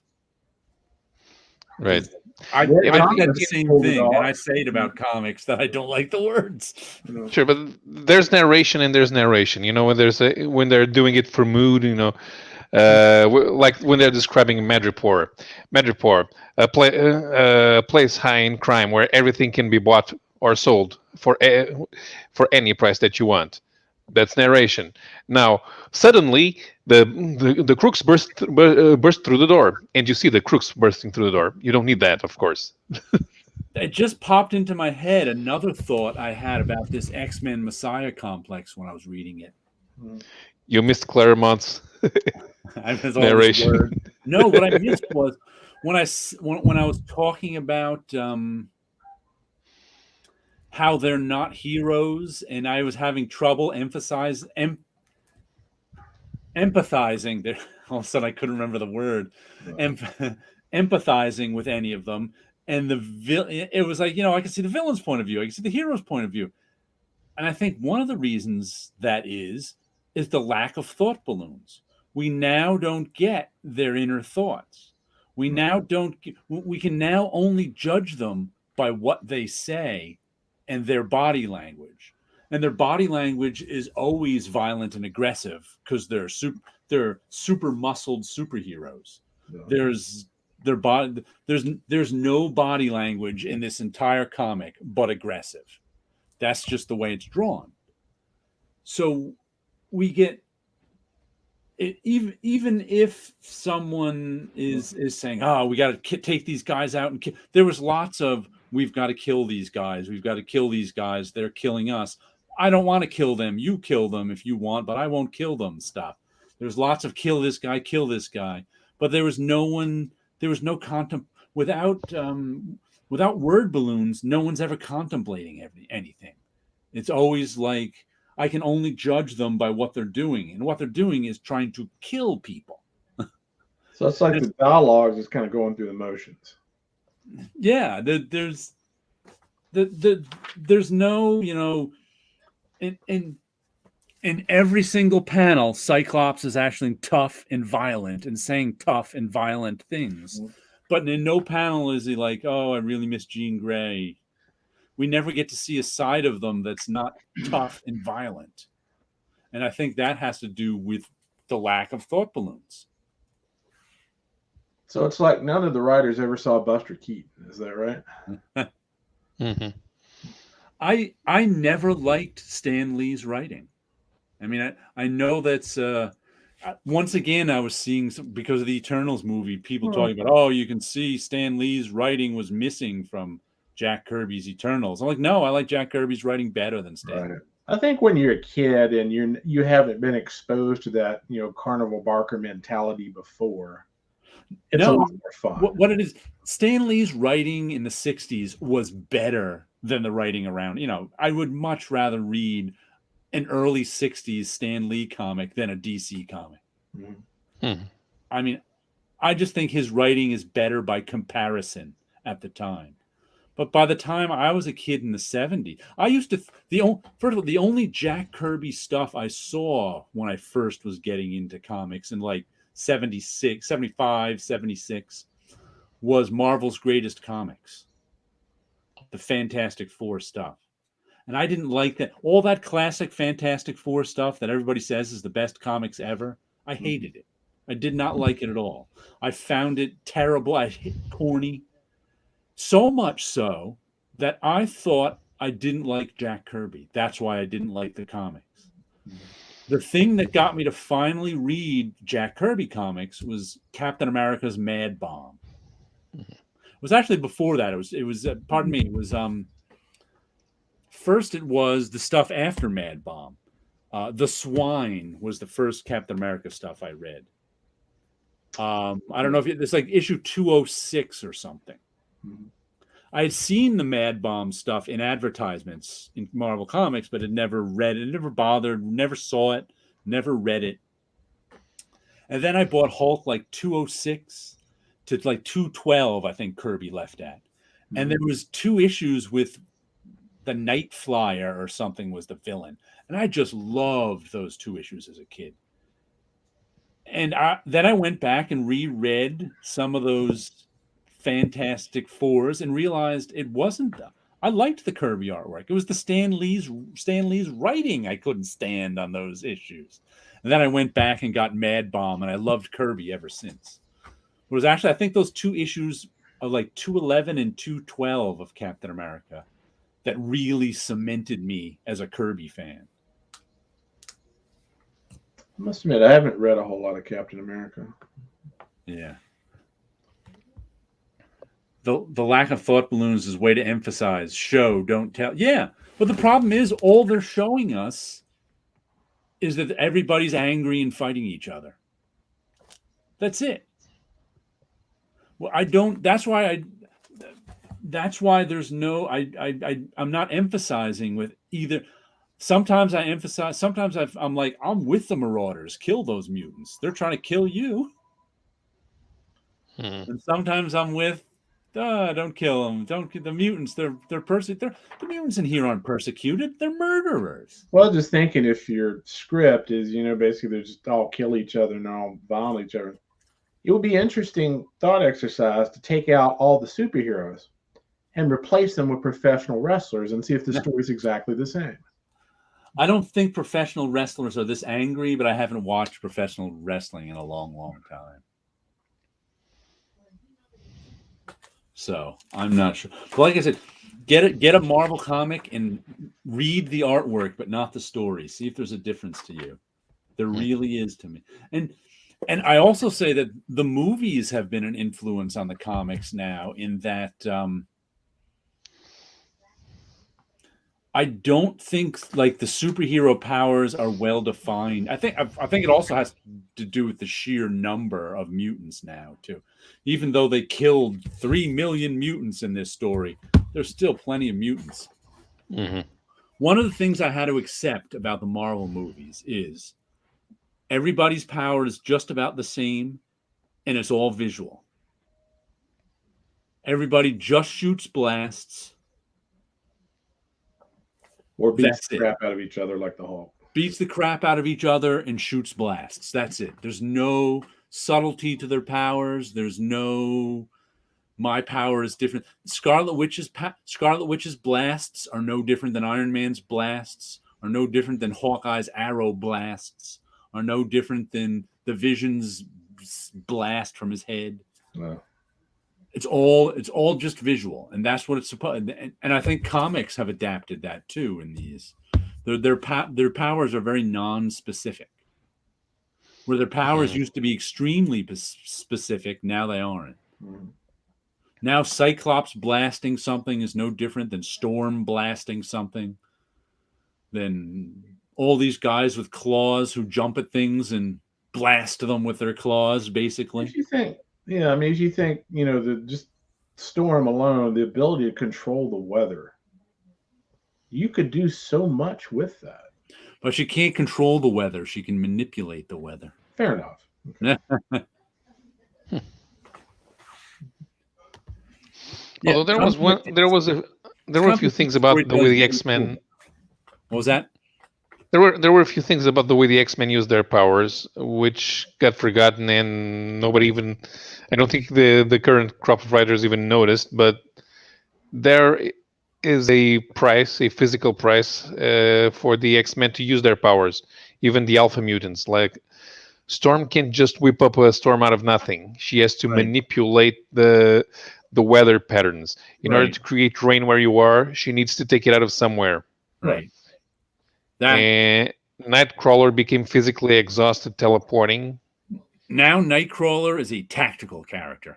He just brings people from place to place. That's what he does. And Wolverine is not supposed to expel bullets from his body. If he got shot, it would take him weeks to recover. Right. That's what the healing factor was later on. Yeah. So yeah, now it's just whatever. Yeah, and one of the things too I noticed, and they now have in this story they have a healer mutant. So they got all mangled and beaten, shot, and the healer mutant can just wave their hand and everything's better. And now in the current storyline, they have a resurrection machine. Right, exactly. What you just described, although you didn't realize it, are a lot of the mechanics that are used in role-playing games. Yeah. Mm-hmm. Where you have, what are called your tanks, like your Hulk characters, your energy projectors. Right. Okay. And then the healer, which technically, if you're playing D&D, would be a cleric. Yeah. That's what I say. Conflict is the storyteller's main tool, but you got other tools, like thought balloons. Yeah. Tom clearly left dramatic talk scenes, hated by some, but I like them. Yeah. The only problem I have with dramatic talk scenes and superhero books is I read comics, indie comics, where they do that full time. Right. So these superhero writers who are part-time talk scene character writers just kind of are like, a lot of times they fall flat for me. Yeah. Nightcrawlers, the hero's Uber. But say for example, if you read something like Concrete, it was all talk scenes, it would be good. Tom King doesn't write heroes as normal people with mental issues. Tom King writes superheroes as embodiment of unspecific mental issues. Mm-hmm. That's all they are, the mental issue. Yeah. In terms of Stan Lee's salesmanship and buzzword way of tying in Marvel as a universe, why do you think anyone's close to doing that now, Kevin? No, not even close. It's just too big. McFarlane tried it. Quesada tried it. McFarlane now has 4 Spawn books. That's good. Yeah, but nobody thinks. Yeah, but he can't convince people. The closest person to that, although it's not hyped in that same regard at all, is probably Mike Mignola. Yeah, he's got the whole Hellboy universe. Yeah, what it is that the universe has just got big and unwieldy. Like Marvel still is a shared universe. They're just too big and unwieldy. Right. DC still has a shared universe, just big and unwieldy. Speaking of shared universe, the 4th issue of Gru versus Tarzan. And I have to say, this was I wasn't really high on this series in general. It was just kind of The double page spread in issue 1 is what sold me this whole series. That is excellent. That is, if you can get just issue 1 with a double page spread, get it. But I think this was the strongest issue of the 4. Probably because they wrapped up the story. Everything wrapped up. Right. But I enjoyed this issue more than I enjoyed the other 3. That's also going to be the last Gru crossover. Yeah. And matter of fact, there's a company right now that I think that just optioned Gru for animation. Like today, if I'm not mistaken. Wow. Yeah. We'll see if they can actually get something made. But like it was. Just don't mess it up, please. Please don't mess it up. Yeah. I feel Marvel Comics outlasted itself. The last 30 years don't matter much. Creators kept dipping back to the well of the early decades. Yeah. No, I think. Mm-hmm. I think it matters. The last 30 years have mattered more than we think. There have been a few things that have mattered in the last 30 years at Marvel. Not a ton. But since they don't matter, since Marvel doesn't matter to me much at all, for me to pick out the things that matter is tough. Like, is Deadpool the only thing that matters at Marvel from the last 30 years? Maybe Cable? Sure. Deadpool, Cable. They both matter. I'm trying Venom and Carnage. Yeah, Carnage matters. All that 90s stuff that I'm not fond of matters now. Maybe some of the 2000s stuff will matter in this next coming decade. I don't know. But being that they de-emphasized artists, I don't know. I can't really give an informed opinion because I haven't read any of those books in 25 years. Yeah. Miles Morales, he matters. Yeah.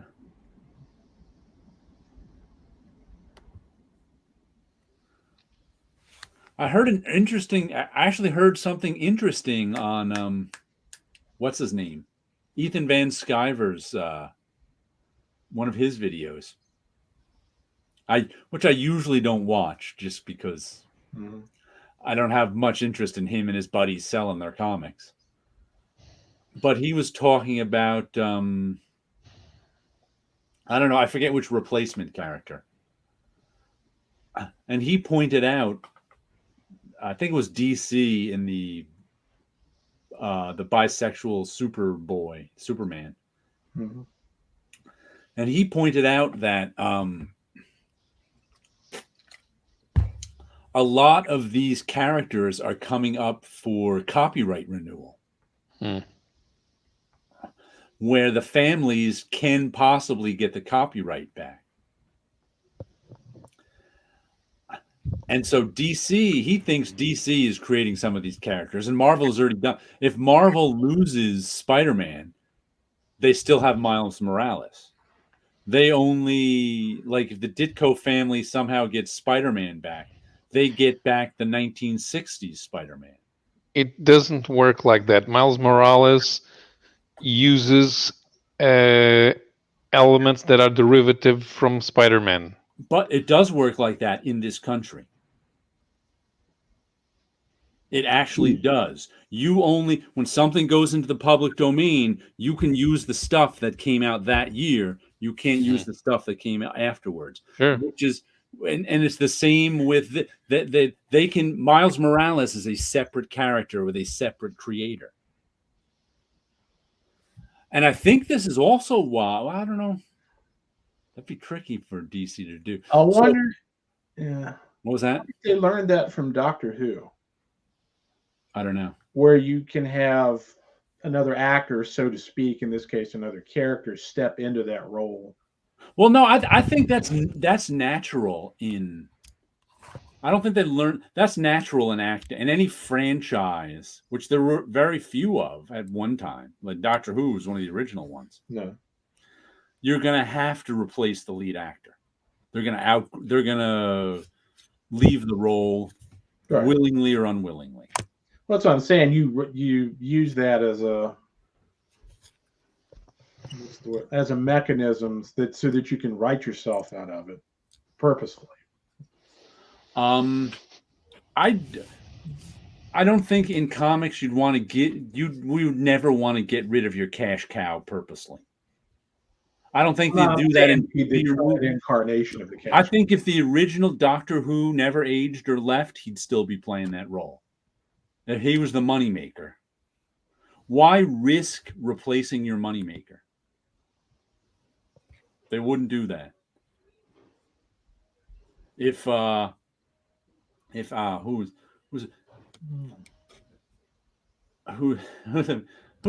think of it? If Ryan Reynolds is making you money playing Deadpool and you're paying him the same, you're never getting rid of him. Because anybody you replace him with, you're taking a risk. So I don't think they learned that from TV. I think it's just a natural thing in TV. I think they want to sell more stuff to. That's why they create more characters. But I thought that was. I don't know if that's true that they're making these other characters in case they lose the copyright stuff. I think they'd be making them anyway. But it's an interesting thought. You don't see as many new characters come up as you did, say, like in the 70s and 80s. No. There was tons of new characters in here. Well, I didn't know. Okay. We just don't know them. We don't read the comics, so. Right. Said it before, comics matter as a test IP. Well, Marvel and DC are actually intellectual property houses more than publishers. Yeah. That's what they are. Yeah. Kids need to make it all matter because we aren't getting any younger. Yeah. I haven't seen a kid buy a comic for a good 3 decades. Newsstand died, movies. Yeah. You can, It used to be superheroes were the comics were the only place you could get that superhero fix. Now you can get that in the movies. Yeah, kids are buying comics. They're just not from American publishers. They're from manga. There are some, but not a ton. It's a weird thing. Even in France, there's a lot more kids reading manga than reading the latest Asterix. The last comic I got has a really big production error on it. It's the Great Gatsby #2 finally came out. I'm enjoying this by Ted Adams and Jorge Coelho. He's the Portuguese guy. How do you say? Jorge Coelho. Coelho? Coelho. But Coelho. I'm telling you, something got messed up with their files. This is a 72 DPI file they published on the cover. I mean, 72 is bad. It is full of JPEG artifacting and blurriness. I'm like, that looks like the Vulcan language from Star Trek. I'm like, how did this happen? The type is fine. Mm-hmm. So it's obviously the type was in InDesign or something, and they somehow the 72 DPI preview file got printed rather than the 300 DPI print file. I have never seen that before in a cover. I don't know how they missed it. Yeah, on the cover. I mean, on the inside, I've seen it. You pick the wrong. When you're making the pages, you sometimes put in the 72 DPI version of the photo as a placeholder, right, and then you replace it. Sometimes you forget one. But the cover, the cover is the thing that gets analyzed. How did no one notice that this is 72 DPI? Even on the screen, you're supposed to notice. I mean, I've never seen a cover with this many JPEG artifacts. It's blurry. I'm like, not even shatter. Not even shatter. Because Shatter didn't have anti-aliasing, so you couldn't get artifacts. But yeah, I'm really liking The Great Gatsby. I mean, I was really this summer. The first issue came out as I was rereading the novel. And I think they're doing a great job writing, adapting that all because the art is so good. He's doing a good job with the art.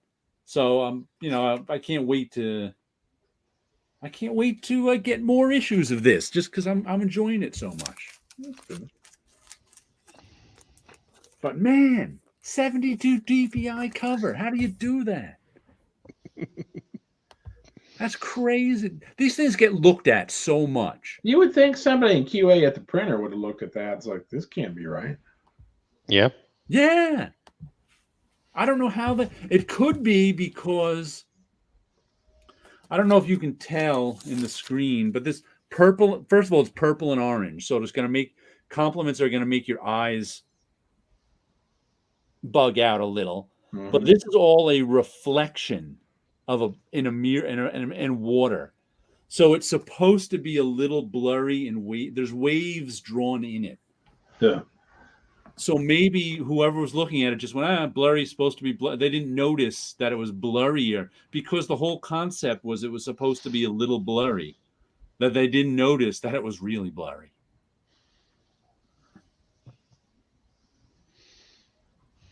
But yeah, there's no way that's right. Mm-hmm. There is no way that's right. And I would not say that it's that kids can't afford comics because kids buy things a lot more expensive than comics these days. Heck, I'm an adult and I can't afford comics right now. My 13-year-old reads free comics at the Korean app Webtoons every week. This is an observation that this is a reference only Saul will get, that Marge Feuerstein once made, who was the proprietor of our local comic shop in the 80s and 90s. a woman who worked there. Her observation, and she made this observation in the 90s when comics were getting more expensive. Mm-hmm.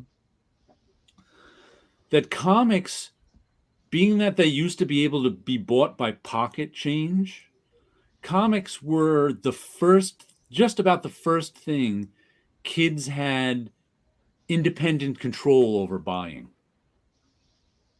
So if you were an 8-year-old kid and someone gave you 50 cents, you could go buy 2, 3, 4 comics, depending what year it was. Right. And you were in charge of that. That was something you made decisions on. And you were like, oh, I got chores. I got 25 cents. I'm going to go buy a comic. And it wasn't like buying, a record, which cost $10. You'd have to say, Mom, Dad, can I have $10? And they'd say no. There was no chance. But now, and I don't even know if it's the expense as much as people don't use cash. Kids don't have money. There's no places comics are where kids, because I don't know if a kid has a $5 bill to buy a comic. Or if he's got a $5 bill, does he want to buy a comic? Or if he doesn't, if he has, you can buy just one for that price now. Right. Yeah. Or do you want to buy candy and some soda? Or do you want to save that $5 bill and get a video game sometime? Exactly what I was just going to say, yeah. Kids buy expensive video games. That's why when I hear people say kids can't afford comics, I'm like, you should see what some kids can afford. But often those video games are bought with their parents' credit card. So a kid doesn't have control over buying that video game. And it's interesting with video games too, because over the years they've gotten more into storytelling modes. Yes.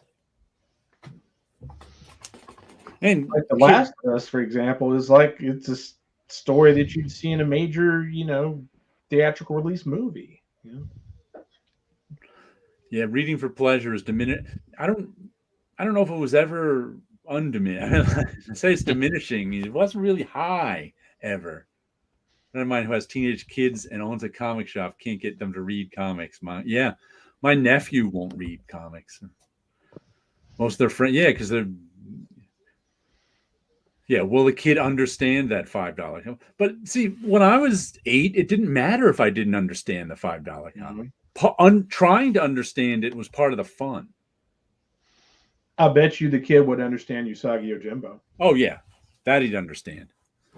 And the 50-year-old kid, like me, would understand and appreciate it too. That's a rare talent to do that. Trying to figure, like, The Swine was the first issue of Captain America that I ever read. I don't know a thing about this one. Well, that's because you wouldn't. I don't think he ever showed up again. He was a South American dictator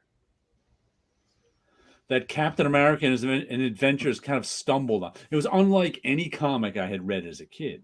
Gotcha. Because the villain was sort of a real life kind of guy. He wasn't a supervillain. Right. And he would torture the peasants, and it was just so completely different than everything. And trying to figure it out and figure out what was going on and why he was doing the things and what the heck happened was part of what I liked about it.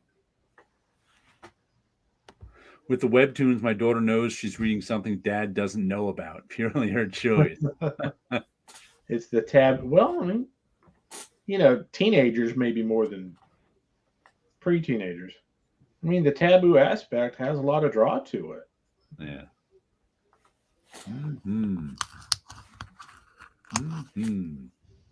Because, if you're like, say, 12, 13 back in the day, and, what have you got? Dazzler. What have you got? I got like this issue of Heavy Metal Magazine. Let's read that one. Yeah. Yeah. A kid, Rob Liefeld in his podcast says kids never had to read or own. His kids, not any comic from anyone. Yeah, that's weird. But they love the movies. Kid picking up a random Hickman X-Men issue was a big challenge. But I don't think kids are now into games. games make more than the movie industry. Yeah, but I don't think we should think that there was a time. There was not in my lifetime did anywhere near the majority of kids read comics. When you think about it, comics in the 70s, so a huge selling comic was like 500,000. I wonder how much of that had to do with the introduction of television. Yeah, probably a lot. Yeah. It did. The book I have by Jean-Paul Gabellier does mention that by the 60s, when everybody had a TV, by 1966, everybody had a TV at home in the United States. Yeah. And they couldn't compare cities without TV to cities without TV, cities with TV to cities without TV anymore. They had to do that in Canada. Mm-hmm. And basically the number there was the more cities with TVs popped up, the less comics sold. So it's not so there are people who blame it. Oh, the comics code made the comics stupid. No, not really. They did, but the TV was a lot of competition anyway. Yeah. The comics code really did infantilize the comics industry. Well, I mean, if you think about like after the introduction of television, before that, people reading newspapers and pulp magazines and listening to radio broadcasts, and then as years go by, and you get more and more fragmentation of the audience because they have different forms of media to consume. I think that in the future, it's going to get even more so than it is now. But I'm just saying, kids not reading comics was the norm when I was a kid too. Right. But in the 40s and 50s, when they were new, it was a lot more. So Scott hasn't bought anything recently because he just started his new job. Yeah, Scott's broke. That's why. But I just finished reading this. I'd like to be, anyways. Ooh, there's that Elric book you mentioned. Who draws that? The first story is illustrated by Jim Cawthorne, the guy who illustrated Elric's books.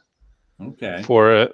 And the second story is an art exhibit which was made by Drouillet, the guy from Heavy Metal. It was first an art exhibit installation, and then he rearranged it as a comic. Now that's not the one that I just bought from Titan Comics that reprinted. It is I think yes. Let's give you a solo layout so you can. Well, that's not. That's Drouillet's art. That's a really trippy. Because I'm used to seeing his art in color. It looks interesting in black and white. Mm-hmm. What does the comic look like in the beginning? Is it different than that? Yeah, it's Jim Cawthorne, the illustrator, but it's a comic story. Oh, okay. Yeah, that is definitely not the one I just bought. I think you said it was the French one. Mm-hmm. Yeah, the one you bought was the French series. Right. Titan UK has been reprinting those, but they also did this, and this is the first time that this Julia story was ever available in English. Okay. So people can finally read Elric's first real appearance in a comic book, which predates Conan's first appearance in Conan by about 2 years. Wow. Conan's actually first appearance was like way before Marvel, but 1952. It's not the same character really. All right, I've got a very special rip, read, and tear for Scott. Okay. But before you do that, to dress for our talk, I've actually been reading a couple things recently. I read a bunch of issues of Paper Girls. Oh, that's right. Which I liked far better than I would have expected. It's actually pretty good. And then also read the Omnibus for Trekker by Ron Randall. Okay. I have that. I like that. It has been many years since I've read. It's odd to see an omnibus like that where most of the stories are in black and white, but a few of them are in color. Mm-hmm. Now, remember, I think the color ones appeared later on from Dark Horse. Probably so. If I remember, if memory serves, he may have had a color miniseries or two. I actually think his art looks better in color. Dark Horse Presents, yeah. And I'm usually a big proponent of black and white, but I think his looks better in color. Sure. I didn't know about Tracker when I bought that. I just saw the ad in previews and decided. God. And decided I was going to buy it. Comics. Let us take you back to 1947. It's the same lady in all three. It's just she just has different hair, you know.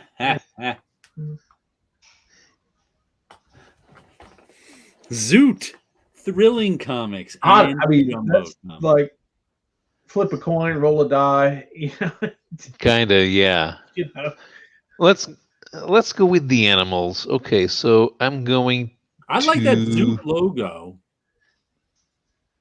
I don't know why. I'm going to slab Zoot. The logo kind of reminds me of a cartoony, like Fabulous Freak Brothers kind of logo. Yeah. Yeah. Yeah, looks like something that that Dennis Kitchen would put out. Yeah, that's true. I mean, why would you name a jungle comic book Zoot? I'm not sure it was. Maybe it wasn't a jungle comic. Maybe They just had a jungle cover. That's possible. Yeah, I never thought about that. But you. But she gets extra points for wrestling a leopard. Yeah, it's like Gore says. I think it's the same model with a different wig. Yeah. Okay, but I think I got it. I'm going to slab Zoot, rip Thrilling, and read Jumbo. Sleepy is slabbing Zoot for the title, reading Thrilling and trashing Jumbo. Zoot no, I think honestly, I gotta have a random number generator. You know, I mean, I'm going to rip Thrilling and read Jumbo because I want to know how she defeats that lion. I want to read that. With only a knife. She looks like she's combing his hair with it on there. Maybe it is. Maybe it's actually a story about grooming lions. And Jumbo Comics is number 100 special issue. I don't know if they cared about that.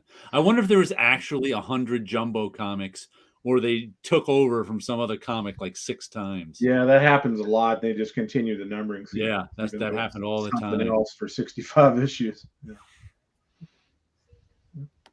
Suit the musical was great. I think I would read like just for the amusement factor of the title. Yeah. Reading Zoot, ripping Thrilling, and slabbing Jumbo. I got to see Zoot to read that. Slab Thrilling.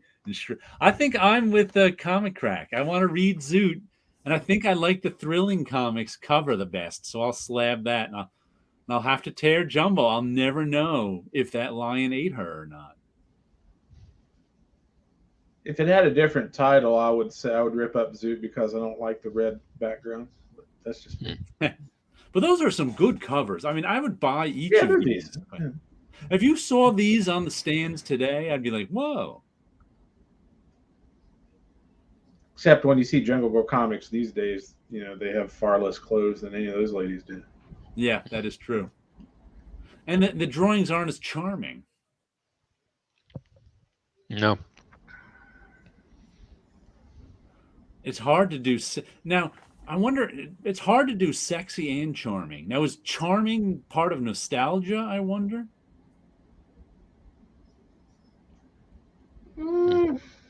Because if you were trying to do Dave Stevens could do it.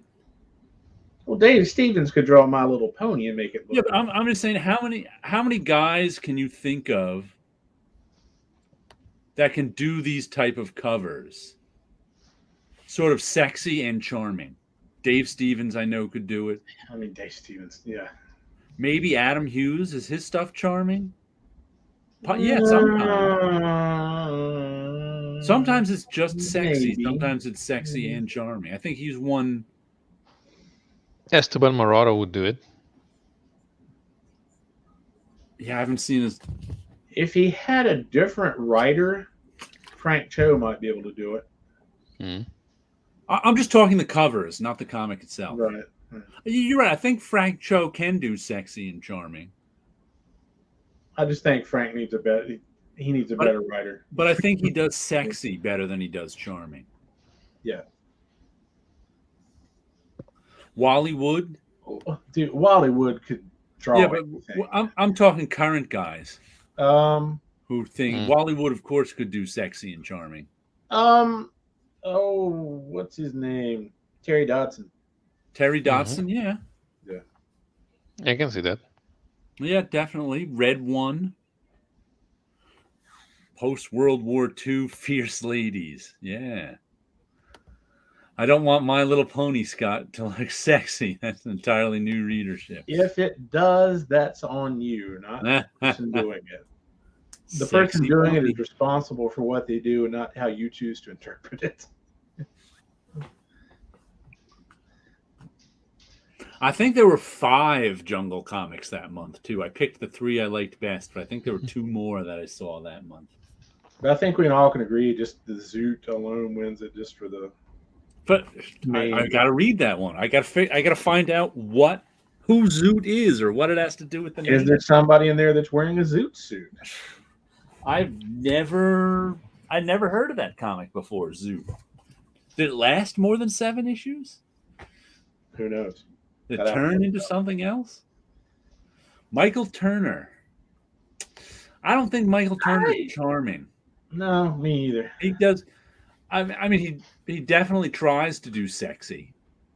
Not really my style, but I think he does sexy. But Art Adams could do it. Bronies. Art Adams could do it. I don't know if Art Adams does charming now. He could. I don't know what to call Art Adams stuff. There's definitely some sexy. His stuff is... What would I call his? His stuff is so sort of... It's cartoony and it's realistic at the same time. I'm trying to think of something to call his...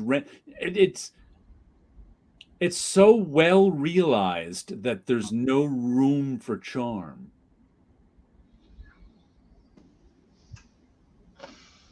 But it's not uncharming. Well, what if he was doing the Thing instead of the... Yeah, charming is definitely subjective. That's why we're trying to figure out. Oh, and Richie's almost her first major acting in a Zoot suit. Yeah. Dwayne Cook? I'm not familiar with Dwayne Cook at all. Charming is, say, Kaluta. Yeah, I could see Kaluta. I could see Kaluta. Well, Kaluta is like Dave Stevens. He can draw anything and make it look good. Yeah.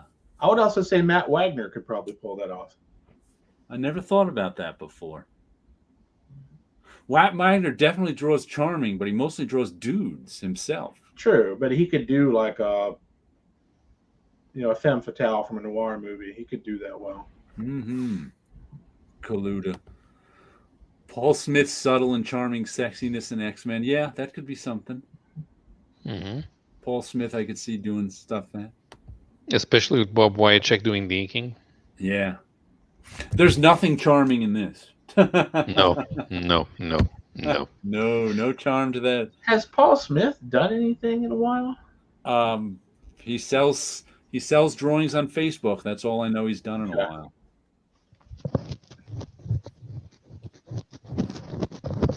But is part of the charm of those Jungle covers the nostalgia? Or was it just an ear? It would. I think. I don't know. I don't know. A lot of those were really just riffs on Shaun of the Jungle. Yeah, thematically they're not anything special. But I think they're well done. And if I saw something like that on the stands today, it would make me... I mean, I picked up Gun Honey just because it was a pretty drawing, the cover.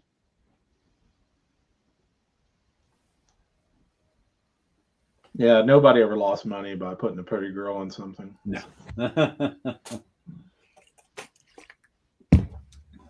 Yeah. Friar Tuck said, didn't Jared buy Snot Girl or something once upon a time? I did. That's the comic I never thought I would like, but I bought. Mm-hmm. A comic about a fashion blogger.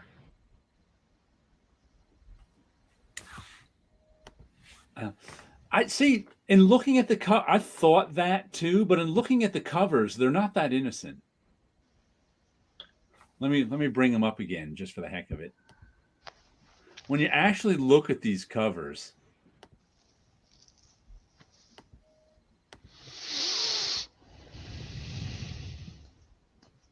they're not that terribly innocent.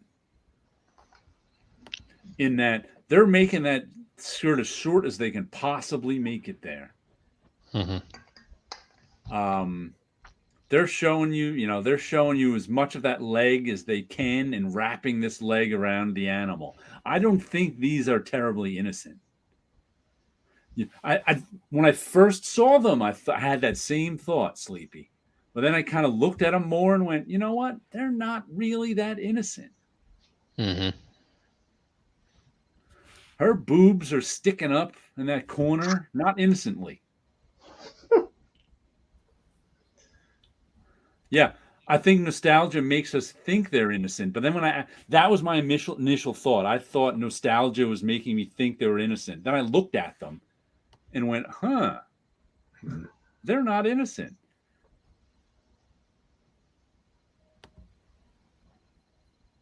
Interesting stuff. I mean, Saul brings up, Darwin Cook could have made. Oh, Darwin Cook. Yeah. See, I don't. We're always going back to artists that can draw really, really, really well. Darwin Cook's one of those guys who I don't like his style, but when I actually read his comics, I love them. He's one of those guys who, when I just look at his stuff, I don't like it, but when I read his stuff, even Darwin Cook's style has an element of nostalgia to it. Then Zombie Tramp is Snot Girl's evil twin, doppelganger. Yeah, like I always called Snot Girl the comic I never would have thought I liked. There was nothing innocent about Eddie Asco looked at Mrs. Cleaver. But there were constant depowering of women up to the late 60s. Women had returned to being just wifeys. Yeah, that's true. Paul Pope, not. Nope. He draws sexy dudes. Mike Allred could do it. Mike Allred jungle cover. I guess he does do sex. He could. Yeah. Yeah, he done. I'm thinking of a couple of Atomics covers of girls in tight tops that would definitely be sexy. And his female characters are just quirky enough to be charming by them, in and of that. Now I want to see Allred do a jungle cover for real. How is that thrilling? Shooting a monkey? I don't know. They want to shoot monkeys. Worked for King Kong, He's only shooting the branch in front of the monkey, though. So I think he's. That's what it is in thrilling. The guy in the safari hat is shooting at the monkey, but the jungle girl is kneeing him in the back, knocking off his aim. That's what's going on. Gotcha. Young Michael Golden could do it. Let's see, old Michael Golden could do it. I remember Golden doing that much sexy stuff. Probably the sexy stuff he did I can think of was Marionette in the Micronauts, because she had a really form-fitting costume. Okay. But I'm sure he could draw. He's one of those guys who can draw the hell out of anything. Like, there's nothing sexy and charming about his famous G.I. Joe issue. Frank Frazetta could have done it. Oh. Yeah. Yeah. Well, he drew sexy. I don't know if he did charming, but he had sexy down. That's for well, sure. He also did, the cartoons, so he could have combined, depending on which art style he chose to use. He could have Lil Abner. Scott remembers. Micronauts. Sexy Micronauts. There you go. Stupid Flanders. Stupid Flanders. By the way, I don't know if you saw my Facebook post. The Simpsons this week had one of my favorite all-time characters who only lasted for a brief few seconds. Mr. Dynamite Nunchucks. They should have put him in a wrestling match with Groundskeeper Willie. I don't know why that cracked me up so much, but it did. Dynamite nunchucks. Because it seems so obvious, but you don't always see it, pulled off with such style. Mm-hmm.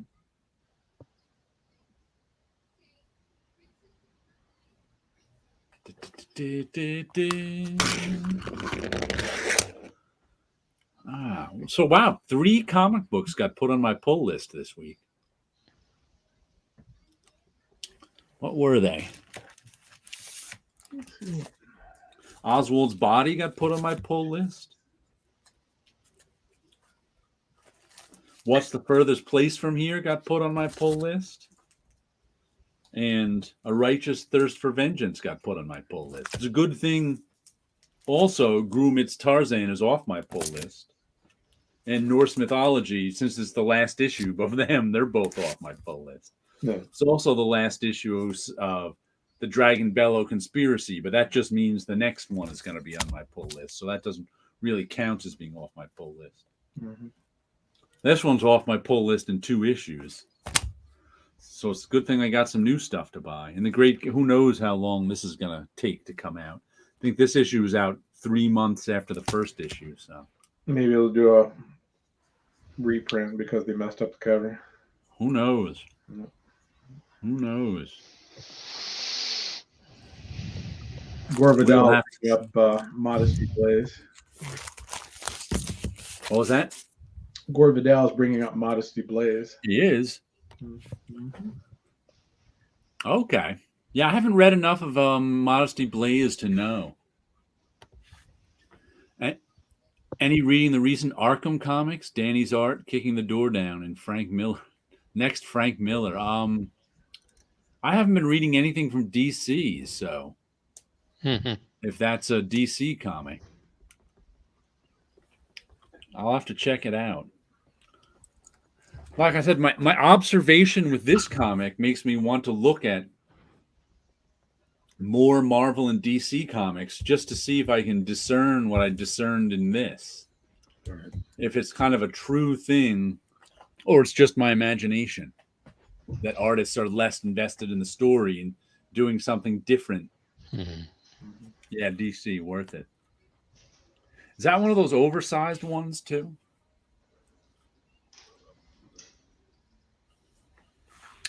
I can't remember. It was either Damien or Terrence was. It may have been Terrence was talking about the Wonder Woman title, where the color palette was all black and yellow. Oh yeah. And I mean, from what little I saw of it, I thought that actually looks kind of interesting. He's agreeing on Danny. Incredible. Let's do another. Let's do a DC one from a period where probably none of us read any of the comics. The early 2000s? 1949? Nope. Well, too. Even less chance. 2004. Early 2000. This is what DC's Big 3 was doing in June of 2004. Have you read any of these? No. I haven't. No. Superman 206, Wonder Woman 205, okay. Batman 629. I've already got this one. Does that mean Superman and Wonder Woman were relaunched around the same time? I have no idea. Not sure. I don't either. I already know. I already know this. What are you going to do? I'm going to slab Wonder Woman. Okay. Because they run down because everybody and their brother freaking loves the Joker. I see what you mean. I'm going to read Batman. Okay. And the reason I'm going to rip up Superman is that monster on the cover just looks goofy.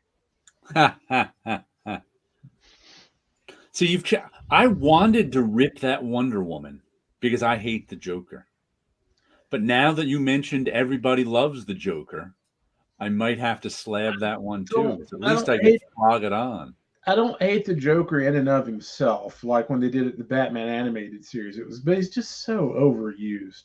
I hate the Joker now. I'm at the point now where anything Joker, I don't want anything to do with ever. I can understand that. I get it. I'm okay with that. Wow, and 2004 was a long time ago. Were you reading any DC at this time, Paolo? Only the odd series, which I would be collecting as trade paperbacks. Okay. Did you read any Batman, Wonder Woman, Superman that you remember? Not at that time. Isn't that amazing? And when I said not really. I could pick something from the big three that none of us have read. Yeah. Oh, yeah. I'm going also to amateur slab. looking. I'm going to slab Wonder Woman. Then I'm going to read Batman and rip Superman. You know what? Ripping that Wonder Woman is too tempting, so I'm going to rip it. I'm just going to rip it. I have to. I don't care if I get more money. I'm going to slab the Batman and hope that people still love Batman slabs. I can't imagine anybody loves a Batman 629 slab. I wonder what the CGC census has to say about Batman 629. How many of them do you think are slabbed? Mm-hmm. And I'm going to have to slab Batman and read Superman. Yeah, just not the monster on the front cover looks so generic. The Joker's jacket is buttoned wrong. All right, rip it up with me. Rip that up. Oh, you want to know something that annoys me just as much as buttons annoy Mind the Comics? Let me stop sharing this. Have you guys read The Great Gatsby? Nope. Part of it. Okay. The main story takes place in Long Island. And at various times, they drive in or take the train in to New York City. Now, the trains, let me see if and they're using the actual text from here. I actually went and looked this up in my copy. And as he says right here, and the trains from Long Island go into Pennsylvania Station. Okay. So as it says right here, then I was lying half asleep in the cold lower level of Pennsylvania Station. So he left the party.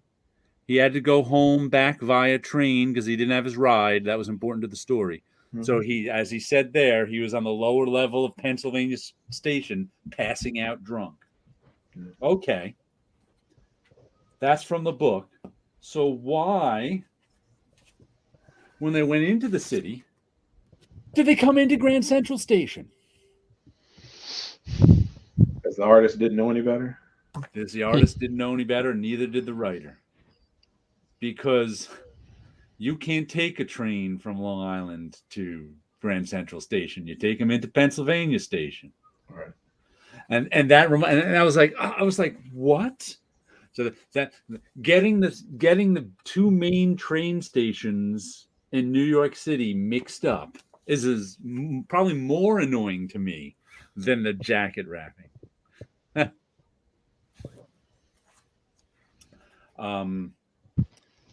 And a matter of fact, they had it annoyed me. It was an issue of what was it? It was that Brubaker and Phillips series, the one about the guy who was a murderer. What that ended suddenly. All of a sudden, I can't remember the name of it. I don't know. Not the Fade Out, not Fatale, not Murder Me Dead. Something with murder. Is that train station thing true in 1920? Yeah. That's why he wrote in the book that he was in Pennsylvania Station. F. Scott Fitzgerald didn't get it wrong. It was the artist who got it wrong. And also, yeah, I don't know how they'd get the old Pennsylvania Station is long gone. I don't know what kind of reference there is for it. Oh, I'm sure there's probably photos. I'm sure there's some, but But yeah, because all of the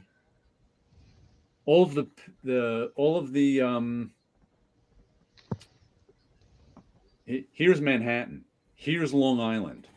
All of the trains that come into Grand Central come from the north.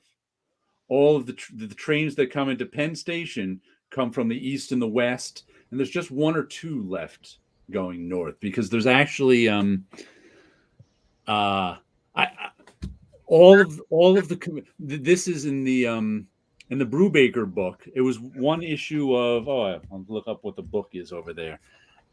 They had the guy who was the killer, who was killing people in the story. He kept going up to Westchester where his mother lived. Mm-hmm. Then as he came back, that it was only in a caption. He didn't draw it. They wrote he's coming back into Pennsylvania Station.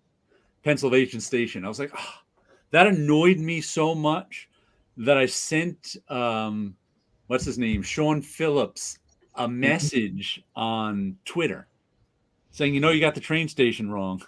And they actually changed it in the trade paperback. Gotcha. Because there actually is one or two trains that, like, in the episode of Friends, when he was visiting, Ross had a girlfriend in Poughkeepsie, so he'd take a train up, and he slept through the stop and ended up in Montreal. That's the one train that goes up through Westchester from Penn Station. All the commuter trains go through Grand Central. So if you're taking a train to and from Grand Central, to and from Westchester, it's almost guaranteed you're going into Grand Central. You don't take the more expensive Amtrak train that goes all the way to Montreal. Mm-hmm. No, Fitzgerald didn't get it wrong. No. It always annoys my in-laws when they come visit us Connecticut by train and have to travel to New York City first. Back up a couple of messages there. Yeah. What's the last year each of you read a regular DC comic? I don't know. I'm not sure. Trying to think the last one I read was, and I don't really remember which one it was. The last one I read, which I read digitally, was, what was the name of it?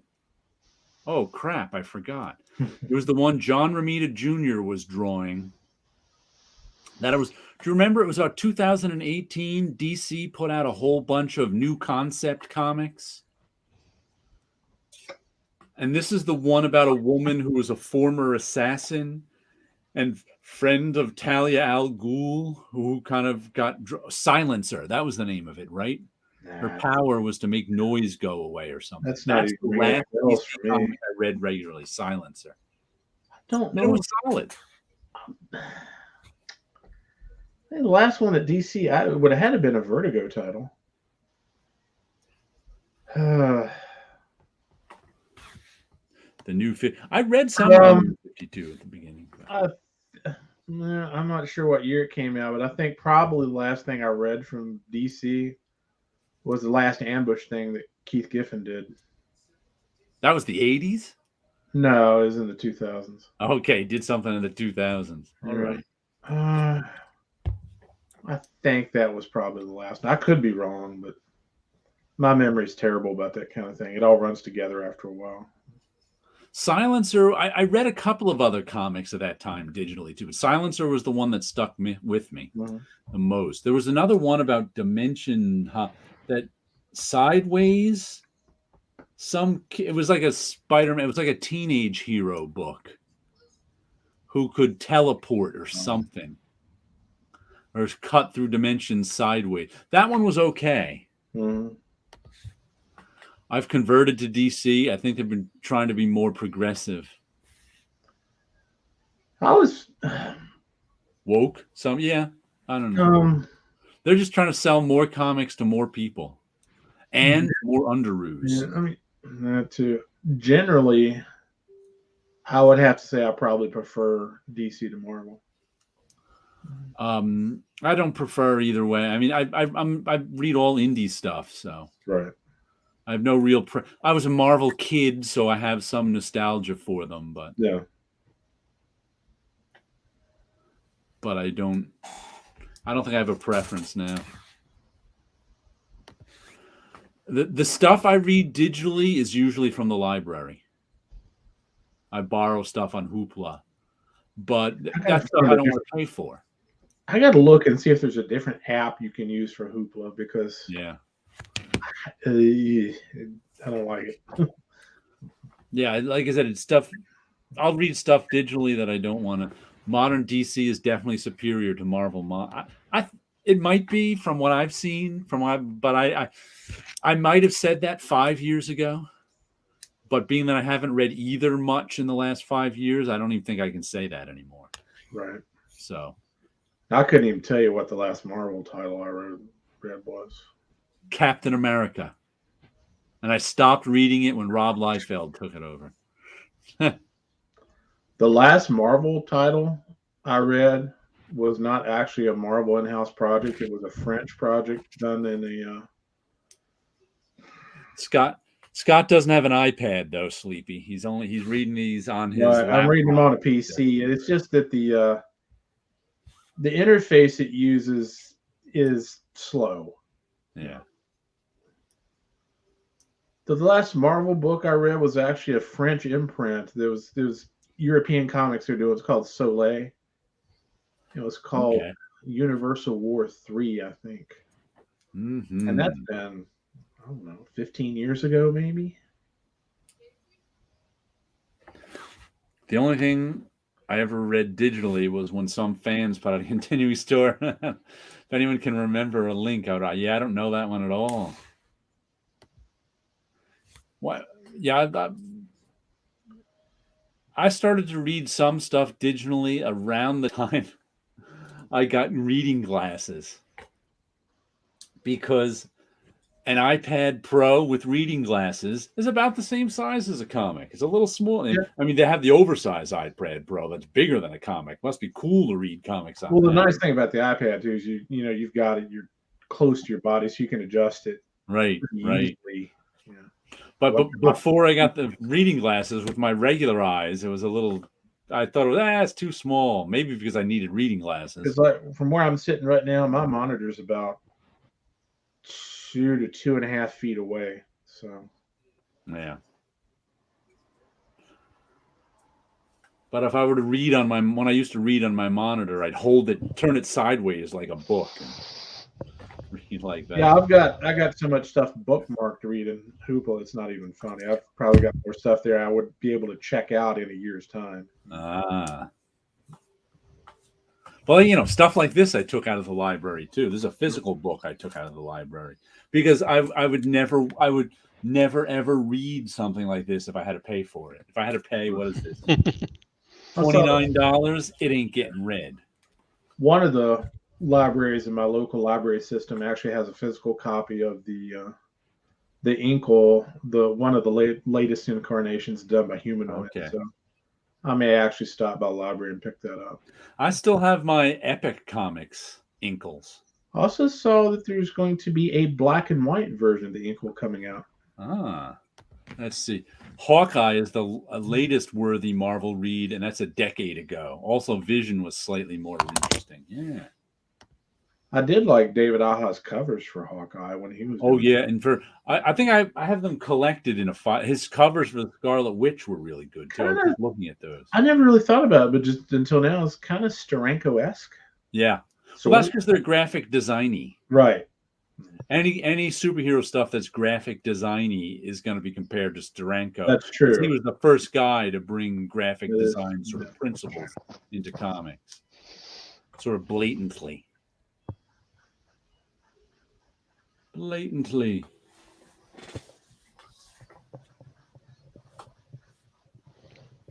Dun, dun, dun, dun. Yeah, but now I'm actually excited to look at some more Marvel comics. I can't believe, just to see if my idea is in any way true. I don't remember the artist's name, but there was one probably became aware of like about 2 to 3 years ago. And he had a Spanish or Latino last name. I can't remember what it was now. He was drawing some Galactus stuff, and it was really nice. You could tell he had read and was influenced by Moebius, but he had more actual lines in there than Moebius did. So it was really good. Gore Vidal doesn't own an iPad or an iPhone. Hey, Scott reads his on the Can Enhance Images with my laptop. Yeah, I have an iPhone, but I can't imagine reading a digital comic on it. Survived the grocery store. Too small. Yeah.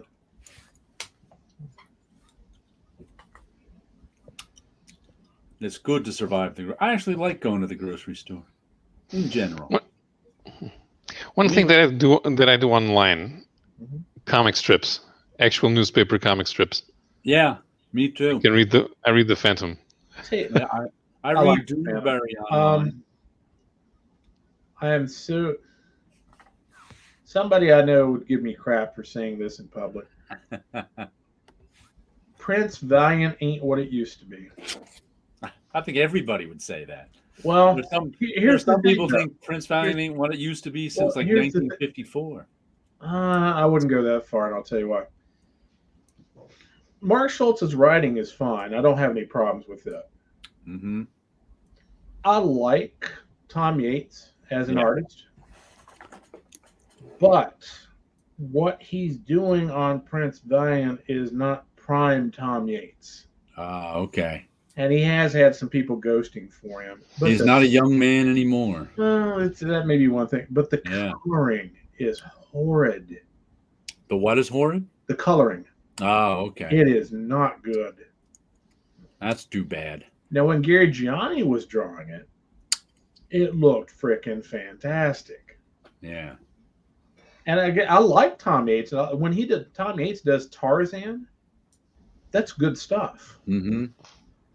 And I don't know if it's just a deadline thing where you have to crank them out, to hit a bit. I don't know. It's just not the same. That's too bad.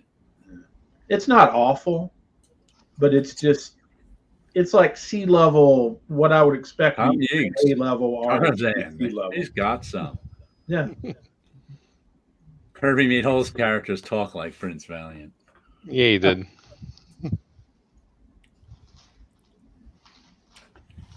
Prince Valiant.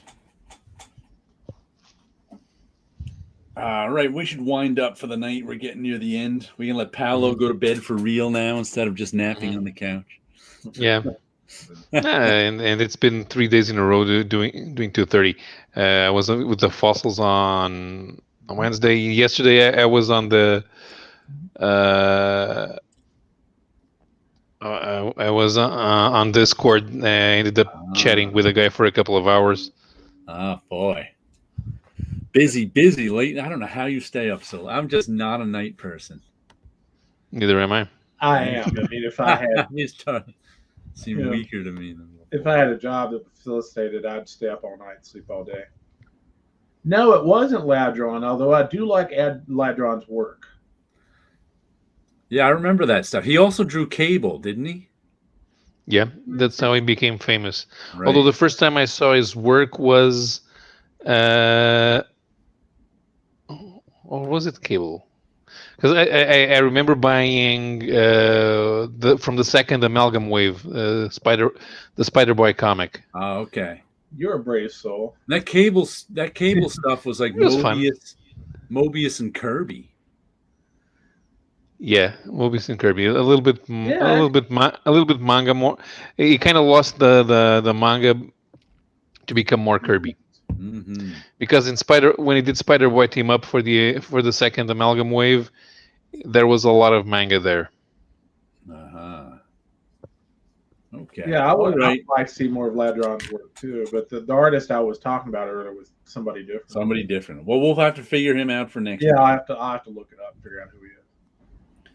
Me and my new blue striped shirt will have to sign off. All right. So you guys all have a good night out there. Yeah. I still have an interesting announcement because I just got confirmation. there's a Comic-Con branded event in Portugal in December, which I usually don't attend because it's expensive as hell, and it's 95% not comics. But this year they actually announced the comics, the comics guests first, and I'm going to be hosting a panel with Mike Grell. Oh, cool! Nice. I'll have to. My friends Ruth and Darren do a podcast about Mike Grell, so I have to tell them about that. All right. Nice. It's going to be on December 11th. Will the panel be in English? Yeah, of course. And I won't even have to translate. Everybody who attends that event can speak English. No, I don't even need to translate. Okay. I don't know if this would interest anybody, but Steve Bissett is doing a course on Sunday, which is free. And if you look it up on his Facebook page, you just have to register for the course, but it's free. So if anybody that's out there, Mike Grell, snazzy. All right. So start thinking of questions that Paolo can ask Mike Grell. We'll give him a list. I think the organizer wanted the theme to be something like the many characters Mike Grell said, let's make it the Mike Grell's universes, because the way he builds the settings, it's not just a world; it is a universe. It's always very thorough, very Mike Grell, very what detailed. Is your favorite issue of John Sable Freelance? Mike Grell, what is your favorite issue of Warlord? The one that Sergio Aragonis also did part of the cover. All right. Well, everybody have a good night out there. And fly over to Portugal and watch Paolo host a panel in December. There you go. Bye-bye. Bye-bye. Bye-bye.